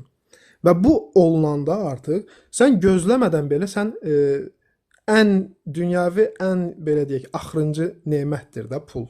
Yəni ən gözəl nemət həqiqətən də hikmətdir və xeyrə vasitə qılınmaqdır. Ən son olan bir şey puldur ki, hansı ki bugün dünya illüziyasını təşkil edən insan amili həmin o pulu başlayır ilah edinməyə, həyatının mərkəzinə qoymağa və ona bir növ ibadət etməyə. İbadət nədir? Xidmət etməyə ki, görmüsünüz də yəqin ki, puluvu ütülə, kaşluka qoy, filan sözləri oxu, bunu et, onu et, artacaq. Bu nədir? Pula sitayişdir. İnsanlar pula sitayiş elətdirilir başqa şəxslər tərəfindən ki, bir kağız parçasını rəbb edin, o səni yaxşı həyat veriləcək. Yox. Pulu olan insanların hasarına baxın. Xahiş eləyirəm. Pulu olan insanların hasarının hündürlüyünə və orada olan kameraların sayına və həmçinin də pəncərələrdə olan dəmir raşotkalara baxın. İnsan pulu ilə özünü həbsə salıb. Təsəvvür edirsinizmi? Pul ilə insan özünü zindana salıb. Bu durumu azadlıq, həqiqi azadlıqdan gedir. Həqiqi azadlıq sənin heç nəyə ehtiyac duymamağındır. Heç bir illüzyoner nemətə sənin ehtiyac duymamağındır. Sənin yeganə ehtiyacın ola bilər Rəbbin rızası və sevgisi. O da səni öz sevgisinə bürüdü. Daha sənin heç nəyə ehtiyacın qalmır. Əslində, baxın, bütün bunların hamısını toparlayaq. İnsan ne zaman dünya ile bağlı hiçbir şey istememeye başlayır. Bunu çok zaman dostlarımız düşünürler. Sanki belə mənim həvəsim ölüb, dünya ile bağlı hiçbir şey istəmirəm. Baxın, bu ne zaman insanda baş verir? Sen öz içindeki zenginliği tapdığında, içindeki özünle, həqiqətinlə bağ qurmağa başladığında. Ve bu insanın nötr olan bir noktasıdır. Yani sen neytraldasansa, merkezindesansa eğer, ne sağa ne sola kaçmırsansa eğer, tam merkezinde kaldığında senin bu dünya ile bağlı hiçbir çok da arzuların olmur. Aslında bayaq Rəşad bəyin o tərəfi vurğulamaq istəyirdi. Sen eğer bir şeylere aşırı derecede çok sevinirsense, merkezinden çıktın, uzaklaştın. Üzüleceğin bir şeyler de var. Bildiniz necə? Əslində karma bunun kimi bir şeydir. Mən mərkəzimdən uzaqlaşıramsa, bir şeye sevinirəmsə, düşün bu sevindiğin şey olmadığında ne olacaq? Üzüləcəksən. Ama biri de var ki, ne mən bir şeye aşırı derecede sevinmirəm, ne de üzülmürəm. Ne zaman bunu bacarıram? Merkezimde qalmağı bacardığımda. Merkezimde qaldığımda neytralda oluram. Neytralda olum. İnsan ne zaman neytralda olabilir? Daha çok içerisiyle bağ kuran insan neytralda qalabilir. Eğer ki sen içerisiyle bağ qura bilmirsansa merkezinden hemen çıkırsan. Elə bil ki Sırat körpüsü ya sağa getdin ya sola getdin. İkisinde de düşürsen altı qır qazanır. Bildiniz necə?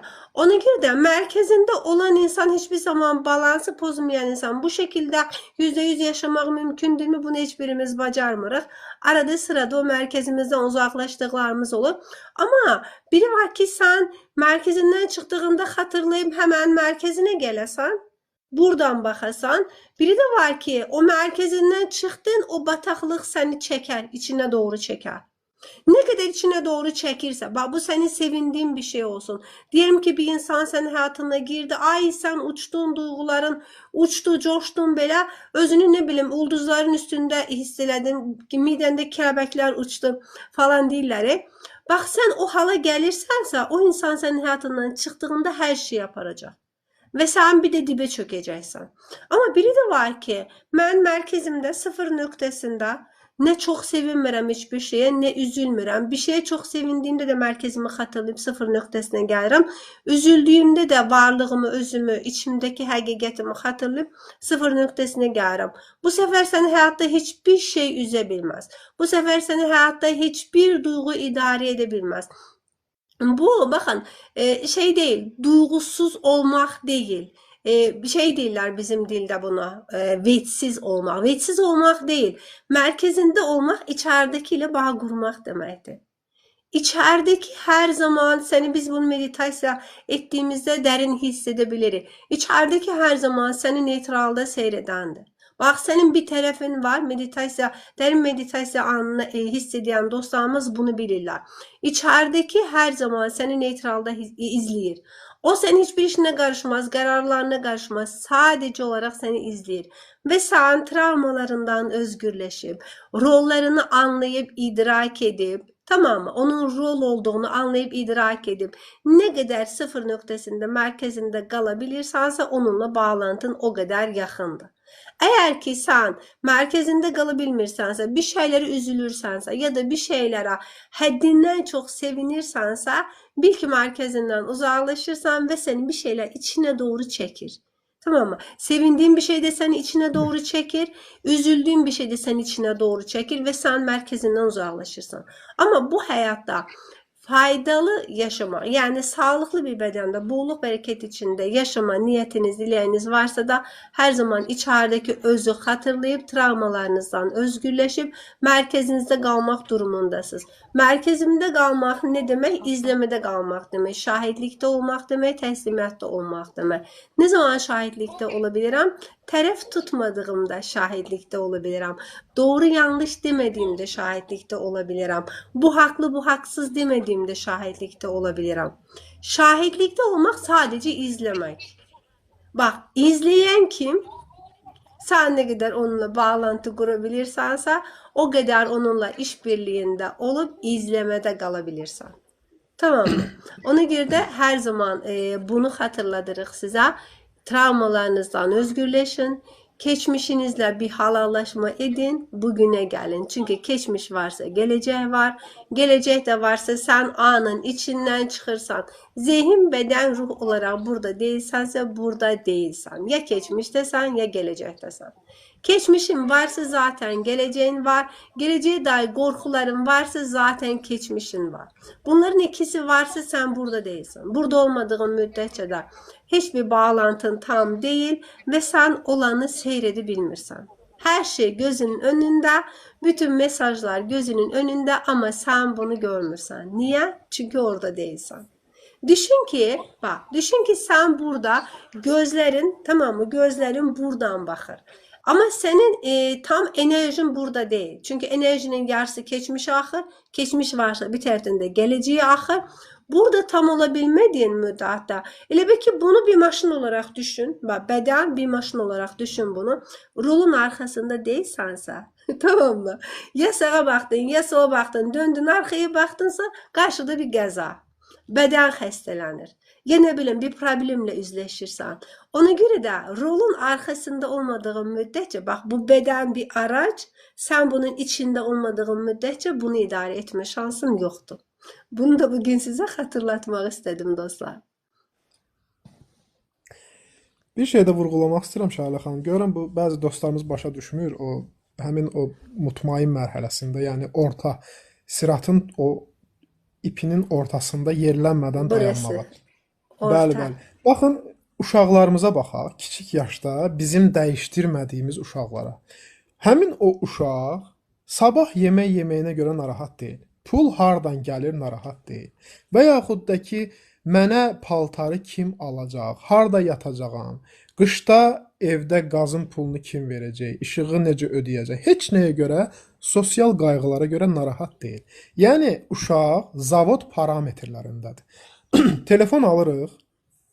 Bəli, Telefon alanda biz telefonu çok yüklüyoruz. Möhtəşəm bir bənzətmə oldu. Rəşad bəy, bir də mən burada bir şey əlavə edim. Hər zaman Buyurun. bunu bilirsiniz hansı formada xatırlatmağı seçirəm mən. Deyirəm ki, bax biz həmən varlıqlarıq. Məsələn, o sperm o yumurta hüceyrə ilə necə birləşdi? Bax bunu bilmədən birləşdi və o biz elə bil ki bünövrə qoyulur. Orada bir yumurta hüceyrə başlayır bölünməyə, böyüməyə. Ana bətnində bir insan əmələ gəlir, formalaşır. Bu dünyada yaşaya biləcək hala gəlir. 9 ay sən orada necə qalırsan, bunu bilmədən qalırsan. Və 9 aydan sonra oradan necə çıxacaqsan, onu da bilmədən çıxırsan. Sonra çıxdın sizin dediyin kimi necə bəslənəcəksən, bunu da bilmədən həyat səni bəsləyir. Və sonra nə olursa, iməhləyir misal, planlaşdıraraqmı iməhlədin sən? Planlaşdıraraqmı danışmağa başladın? Planlaşdıraraqmı yeriməyə başladın?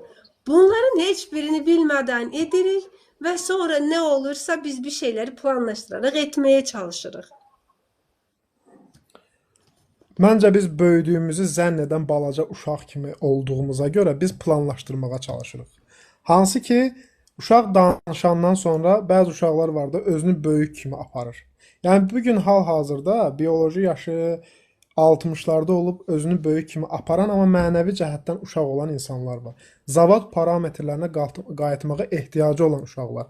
Telefonu təyinatına görə istifadə etsək əgər biz, telefonun məqsədi zəng etmək və yaxud sosial mediada digər səmərəli işlərlə məşğul olmaqdan ibarətdir. Və telefon çox yüklənəndə aşırı müəyyən RAM-ı, gigabaytı dolduqda onun format olunma ehtiyacı qalır. Hansı ki, biz onu format eləyəndə o telefon yüngülləşir. Daha rahat mesaj yaza bilirik. Yəqin ki, bunun biz hər birimiz şahid olmuşuq da köhnə model telefonlarda. Yeni model telefonların yaddaşını doldurmaq biraz çox çətindir. Yəni çox şəkil çəkməliyik. İndi biz əgər planlarımızdan, zehnimizdə olan lazımsız düşüncələrdən, bizə təbliğ olunan, bizə bir növ beynimizə, şuuraltımıza kod olaraq, inanc olaraq yazılan inanclardan biz arınmasaq, həmin o mutmain mərhələsinə çata bilmərik. Mutmain mərhələ nədir? Nəfsin sakitləşdiyi mərhələdir. Mutmain mərhələ egonun artıq özünü bir şey zənn etmədiyi mərhələdir. Sustuğu mərhələdir. Egonu da bilirsiniz müasir təbliğatda insanlara bir belə deyək də illüzyoner bir bənzətmə sunulmadığına görə İnsanlar bunu anlamağa çətinlik çəkirlər. Çünki dinləyici səni zehinlə dinləməyə çalışır və zehinlə də danışılanı həzm etməyə çalışır. Əgər biz irrasionallığı rasional görünənlə bir sinonimal bənzətmə etməsək, mümkün deyil ki, dinləyici onu anlaya, qavraya, idrak edə bilsin. Einstein'in çox gözəl bir sözü var. Deyir ki, əgər deyir bir şəxs 5 yaşında uşağa danışdığını 5 yaşındakı uşağa başa sala bilmirsə, demək ki, o hələ danışdığını tam mahiyyəti ilə idrak edib həzm eləyə bilməyib. Yəni ki, bu bilirsiniz nə deməkdir? Yəni ki, biz hal-hazırda danışdığımızı əgər tam şəkildə özümüz və qarşımızdakının həzm etməsi üçün biz onu mütləq şəkildə illüzyoner sintezlə anlatmalıyıq. Məsələn, bənzədə bilərik biz egonu balaca bir uşağa, yəni ram olunmayan bir uşağa, yəni bir növ dəcəl bir uşağa bənzədək ki, hansı ki bədən adlı maşınımızın sükanın arxasında oturub, maşını sağa, sola, divara vurur, çırpır, qaydaları pozur və buna görə də maşın zədələnir. Buna görə də biz ağrıyırıq emosional olaraq, bizə ağrı yaşadır. Biz bunu anladığımız an artıq biz deyirik ki, abala, dur maşının sükanın arxasından, sən hələ uşaqsan, sən hələ sürücülük vəsiqə almağa müəyyən bir vaxtın var, zamanın var, sən hələ yaşını tamamlamasan və biz onu çəkirik sükanın arxasından, əyləşirik özümüz. Yəni ruh.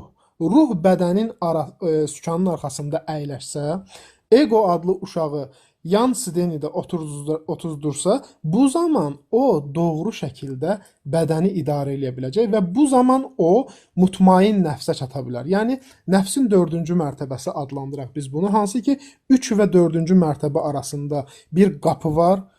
Həmçinin bu qapı 6-cı və 7-ci enerjisel mərkəzlərdə də var. Yəni, bilirsinizmi? Manipuradan qəlb enerjisel mərkəzinə keçiddə bu qapı var. Həmçinin də 3-cü gözdən tac enerjisel mərkəzə. O qapı keçilərsə, Oradan düşüş olmur.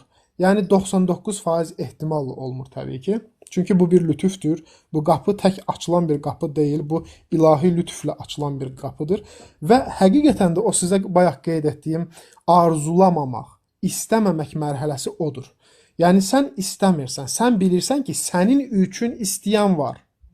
Sənin üçün ən xeyirlisini istəyib sənin həyatında fiziksel format daşıtdıran var. Hansı ki, hər şeyi var edən odur. O bilir ki, bu onun üçün ən yaxşısıdır və o bunu verir onun həyatına. Yəni memar olaraq biz həyatımıza onu qoyuruq. İçimizdə özümüzün, yəni illüzioner özümüzün deyirəm, egomuzun, valideynlərin, müəyyən tabuların inşa etdiyi egoizal bir qala var. Onu biz yıxırıq, yəni dağıdırıq, istəmirik, lə deyirik biz ona. Ondan sonra deyirik ki, ya Rabbi, boş torpaq sahəsidir bu qəlb. Burada sənin istiva edəcəyin bir mərkəz ucalt və o tikir orada olan sarayı. O ucaldır. Təbii ki, o biz yəni heç nə etmədən ayağımızı ayağımızın üzərinə qoyaraq bunu seyr etmirik. Xeyr, o bizim vasitəmizlə edir. Necə edir? Mənəvi rituallarla edir. Və o ucalacaq ki, hansı ki Rəbbin ora istiva edəcəyi bir qala ki var, onun damı vurulmamış, pəncərəsi qoyulmamış, emosional reaksiyalar olur bizə, təsirlər olur. Kimsə bir söz deyir, xətrivə dəyir. Kimsə yorum yazır, xətrivə dəyir, incinirsən və yaxud kimsə səni tərifləyir, bir insanda olur da belə bir qarpızlanma, bir emosional sevinc yaranır insanda. Bu təbii ki, o küləyin, hansı ki məsələn ev tikiltisinə bir şahid olmuşuq da hər birimiz. Həmin o külək gəlir qapıdan, pəncərədən, damdan girir evə, evdə bir dalğalanma yaradır. Bizdə də emosional dalğalanma həmin 3-dən 4-ə keçiddə mütləq şəkildə yaranır. Ta ki, qapı pəncərə qoyuldu, o mərkəz, o daxildə mənəvi mərkəz ucaldıldı, Rəbbin memarlığı ilə, Rəbbin lütfü ilə artıq orada dağ söz, daha doğrusu dam vurulandan sonra artıq sənə dalğalanma olmur. Dalğalanma olmur çünki sənin evinin içərisində hər şey var. Qapı və pəncərə möhkəm şəkildə dizayn olunub ki, oradan atılan daş pəncərədən içəri düşmür, külək içəri daxil olmur. Bundan sonra artıq nəfs sakitləşir, sabitləşir. Daha sonra isə sənin bu memarlıqdan sonra Rəbdən razı olduğun bir məqam çatır. Yəni sən ondan razısan ilk öncə. Bu da təbii ki, boğaz enerjisel mərkəz var bizdə. O enerjisel mərkəzdə olan blokajın aradan qalxması, çözülməsi və sənin gözəl şəkildə öz fikirlərini həm özünə, həm ətrafa bir növ çatdıra bilməyindən də bir növ biz onu götürə bilərik. Tam demirəm, təbii ki, bunun başqa aspektləri də var. Ondan sonra isə Rəbb özü səndən razı qalır. 6-cı, gözdə. O razı qaldığına görə sənə lazım olanları göstərir. İnsanlar çalışır, Şərilə xanım, hal-hazırda bəsirət gözüm aktivləşsin, rituallar eləyənlər var. Nəyivə lazımdır? Axı sən birinci enerjisel mərkəzdə ilişib qalmısan. Aktivləşsə elə şeylər görəcəksən ki, qorxacaqsan, psixoloji travma alacaqsan, sağala bilməzsən sən, mümkün deyil. Bunu hər zaman xatırladırıq dostlara ki, 6-cı çakranın, yəni 3-cü gözün bəlli bir ritüəllərlə açılması kimsəyə faydalı deyil.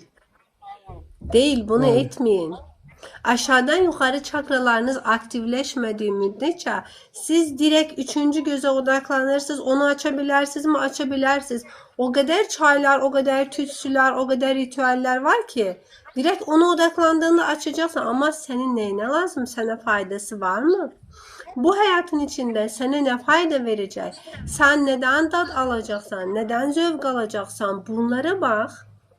Sen ne bileyim hazır olmadığında, senin ne bileyim 3. gözün açıldı, sen belli bir şeyler gördün. Bu senin neyine lazımdı? Ne işine yarayacak? Sen hazır olmadığında bir astral seyahat ettin. Senin ne işine yarayacak? Önemli olan bunu anlamak. Bu benim bu dünyada ne işime yarayacak? Ve bunu da hatırladım ki dostlar, direkt 3. göze odaklanıp onu açmak isteyen dostlarımız ruha tərəf qaçmaq istəyən dostlarımızdır. Maddəni, dünyanı sevməyən, burasını aşağı görən dostlarımızdır. Ona görə də bir tərəf yaxşı, bir tərəf pis deyil. Sən bu dünyaya necə gəldin? İkisini birləşdirdin, gəldin. Atanı, ananı birləşdirdin, gəldin. Bu ruhun, bu beden, madde ruhunla birləşdi, buradasan sən. Və sən bu dünyada sağlıqlı, huzurlu, bolluk, bereket içərisində yaşamanın tek bir yolu var. Nə bunu mənəviyyatı aşağı görməyəcəksən, nə dünyanı aşağı görməyəcəksən. İkisini birləşdirmək durumundasan burada. Yoxsa sırat körpüsündən keçmə şansın yoxdur. Ya sən mənəviyyata doğru qaçacaqsan, sağa doğru gedeceksen ya da maddeye doğru kaçacaksan sola doğru gideceksen. Her ikisinde sen sırat körpüsünden düşürsen ve altı kazandı. İkisini aynı seviyede görmek durumundasan sen. Biri aşağı biri yukarı değil. Senin bedeninin sağı mənəviyyat, solu madde dünya. Hansı birini seçeceksen? İkisini birleştirmek tabii ki. Zaten birleştirerek geldik biz bu dünyaya.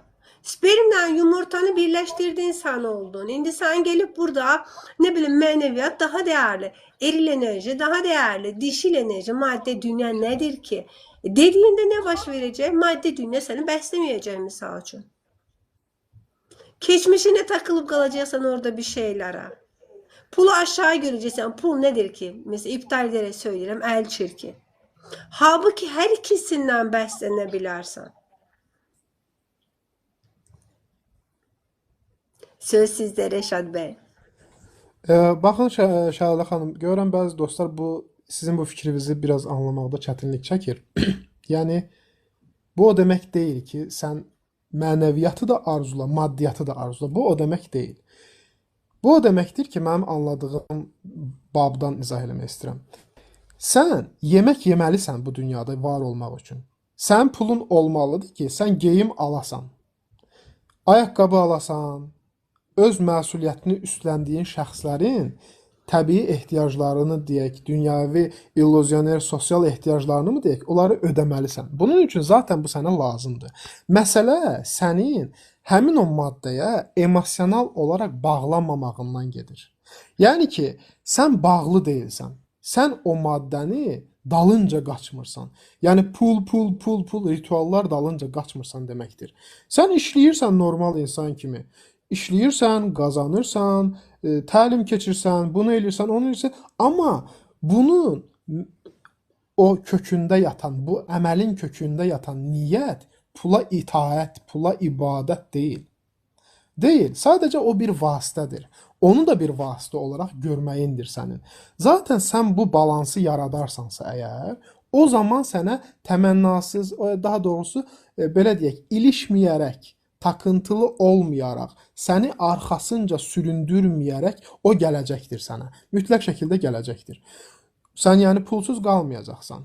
Bu dünyada olan hər bir şəxs, hər bir yaradılmış və daşın içərisində olan qurdun belə ruzisinə Rəbb olan Allah kəfildir. O bunu öz kitabında bəlli edib bizə. Deyir ki, sizi mən yaratdım, ruzivizə mən kəfiləm. Biz niyə narahatıq? Yəni ki, veriləcək, zaten veriləcək. Narahat olmağa ehtiyac yoxdur və narahat olmamaq o demək deyil ki, sən işləməyib ayağının üstünə atıb dayanasan. Yox, bunu da etməməlisən. Və bütün bunları idrak etməyin üçün sən ilk öncə onun sistemini anlamalısan. İlahi sistemi. Ki orada elə qaydalar, elə qanunlar var ki, sən pulu da özünə gətirə bilərsən, ona emosional bağlı olmadan, sadəcə olaraq müəyyən bir öz enerjisel balansı yerinə gətirərək. Pul nədir? Pulun özü də bir enerjidir. Sadəcə biz bunu anlamırıq bəzi hallarda.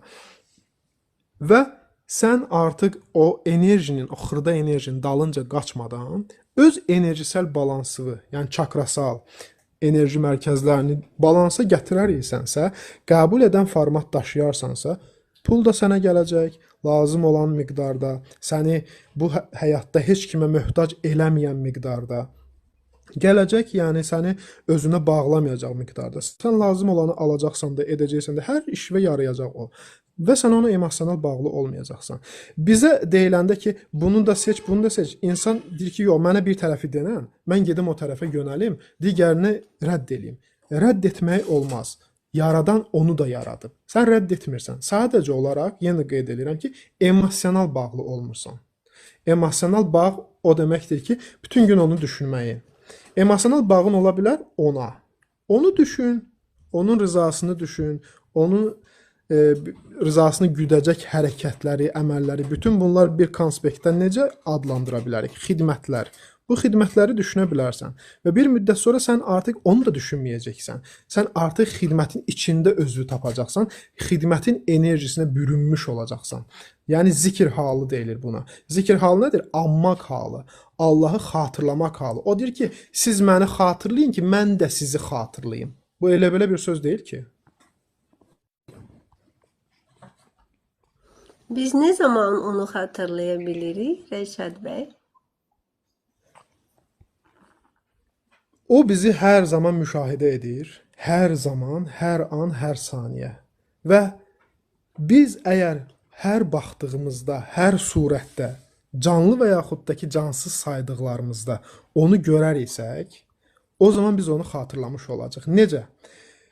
Əyləşdiyimiz stolda biz o stolun bizə xidmətkar qılındığını anlayaraq əyləşəriksək və yaxud da ki, gəzdiyimiz torpağın üzərində özümüzü təkəbbürlə aparmasaq, o torpağı belə onun var etdiyini, onun da ondan olduğunu biz biləriksək və hər bir şeydə bir nizamın olduğunu anlayar isək və özümüzü təslimiyyət fazasına salar isək, təbii ki, bu da bir lütufdur. Yəni təslimiyyətdə olmaq o demək deyil ki, sən sadəcə olaraq sözsəl olaraq hər şey yaxşıdır, hər şey belədir, elədir, yox. Bunlar hal olaraq yaşanmalı və hal olaraq idrak olunmalı bir şeylərdir.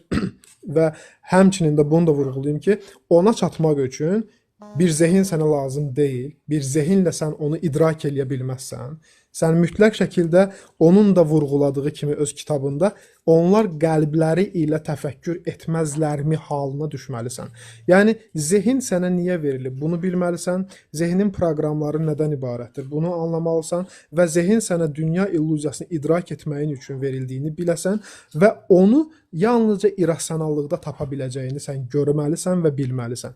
Və irrasionallığa keçid etməyin rasionallıqdan. Təbii ki, rasionallıq irrasionallığın kəşf olunan zərrəsidir, yəni xırda bir zərrəsidir. Bəzən bunları bir kəfəyə də qoyurlar, hətta müqayisə də eləyirlər. Sinonimal olaraq, daha doğrusu antonim olaraq göründüyünə görə bir-birinə elə bilirlər ki, rasional görünən, irrasional görünməyən olaraq bir müqayisə apara bilərlər. Bunun heç tərəfdarı deyiləm. Çünki kəşf olunan sadəcə olaraq mən sizə deyim ki, o dünya həyatındakı bütün okeanların sahilindəki qumları birləşdirsək, bir qumun milyardda bir hissəsi qədər belə deyil, kəşf olunan və kəşf olunduqca zaten gedib həmin o mərhəmət sahibinin özünə çıxır insan.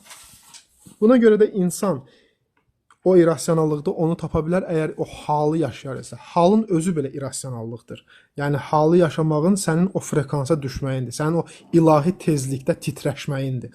Sən o titrəşmə çatar isənsə, o halda ola bilərsən və o halın feyzini sən onda dada bilərsən.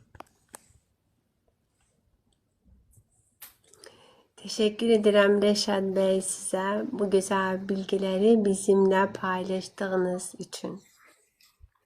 Mən də sizə təşəkkür edirəm. Allah sizi var eləsin. İnsanlara xeyri təbliğ eləyirsiniz, yardım eləyirsiniz. Həqiqətən çox möhtəşəm bir yoldur. Allah sizi bu yolda daimi qılsın, hər zaman xeyrə vasitə qılsın. Və hər bir izləyici də özünə bu duanı dua olaraq etsin ki, ey Rəbbim, məni hər zaman xeyrə vasitə qıl. Həqiqətən də xeyrə vasitə qılmaq çox gözəl bir haldır. İnsanlara xidmət göstərmək, xidmətkar qılınmaq zaten bizim yaradılış qayəmizdir. Çünki o deyir ki, mən onları xidmət etsinlər deyə yaratdım. Yaratmağının məqsədi zaten budur. Və etdiyimiz xidməti xidmət etdiklərimizə yoxdur, birbaşa ona xidmət edirmişcəsinə etməliyik biz. Hər surətdə onu görürmüşcəsinə. Bu hayatta herkesin bir hizmeti var. Yani adi bir işi gören insan olsun ya da ki ne bileyim herhangi bir vəzifədə olan biri olsun ya da ki ne bileyim kenardan belə baxıb ay bu da hiçbir işe yaramaz dediğimiz biri olsun belə. Herkesin bu dünyada bir xidməti var və hər kəsə də xidmətlər üçün təşəkkür edirik. Və bunu biz ne zaman anlayırıq? Mərkəzimizdən durub baxdığımızda anlayırıq. Hayatındaki herkesin sana bir şekilde xidməti var. Sen o xidməti anladığında o vəzifəsini tamamladığı üçün sənin həyatından gedə bilir. Misal üçün bir narsist insan varsa hayatında onun sənə bir xidməti var. Birine qarşı bir küskünlüğünüz varsa, kininiz varsa, nifrətiniz varsa onun sizə bir xidməti var. Herkesin bir xidməti var və xidmətini anladığın hər kəs də sənin həyatından çıxar. Ya da ki onun sənin həyatındaki varlığı səni hiçbir şekilde narahat etmez, səndə bir duygu yaratmaz. Ona göre de sevgili dostlar, duygularınızdan özgürleşmeyi dileyin. Bu duygusuz olmak demek değil, həddindən çox duyguya kapılmamak demektir. Merkezinizde kalacaksınız, sıfır noktasında. Ne diyeceksiniz? Hayata buradan bakacaksınız. Buradan hayat çok başka görünür çünkü. Teşekkürler dostlar. Öncelikle Reşat Bey'e, sonra her birinize. Varlığınıza şükürler olsun. 2 saatten artıktır bizimle birlikte oldunuz. Bize destek oldunuz. Canlı yayını beğenen, paylaşan, takip eden, hediye veren herkese de sonsuz teşekkürler. Reşat Bey, son olarak söylemek istediğiniz bir şey var mı? Təşəkkür bildirirəm sizə. Çox sağ olun, var olun. Siz Dinləyənlər de də sağ sağ olun olsunlar. geldiğiniz için. Çox sağ olun, minnətdarım. Görüşmek dileğiyle dostlar. Geceniz xeyrə qalsın.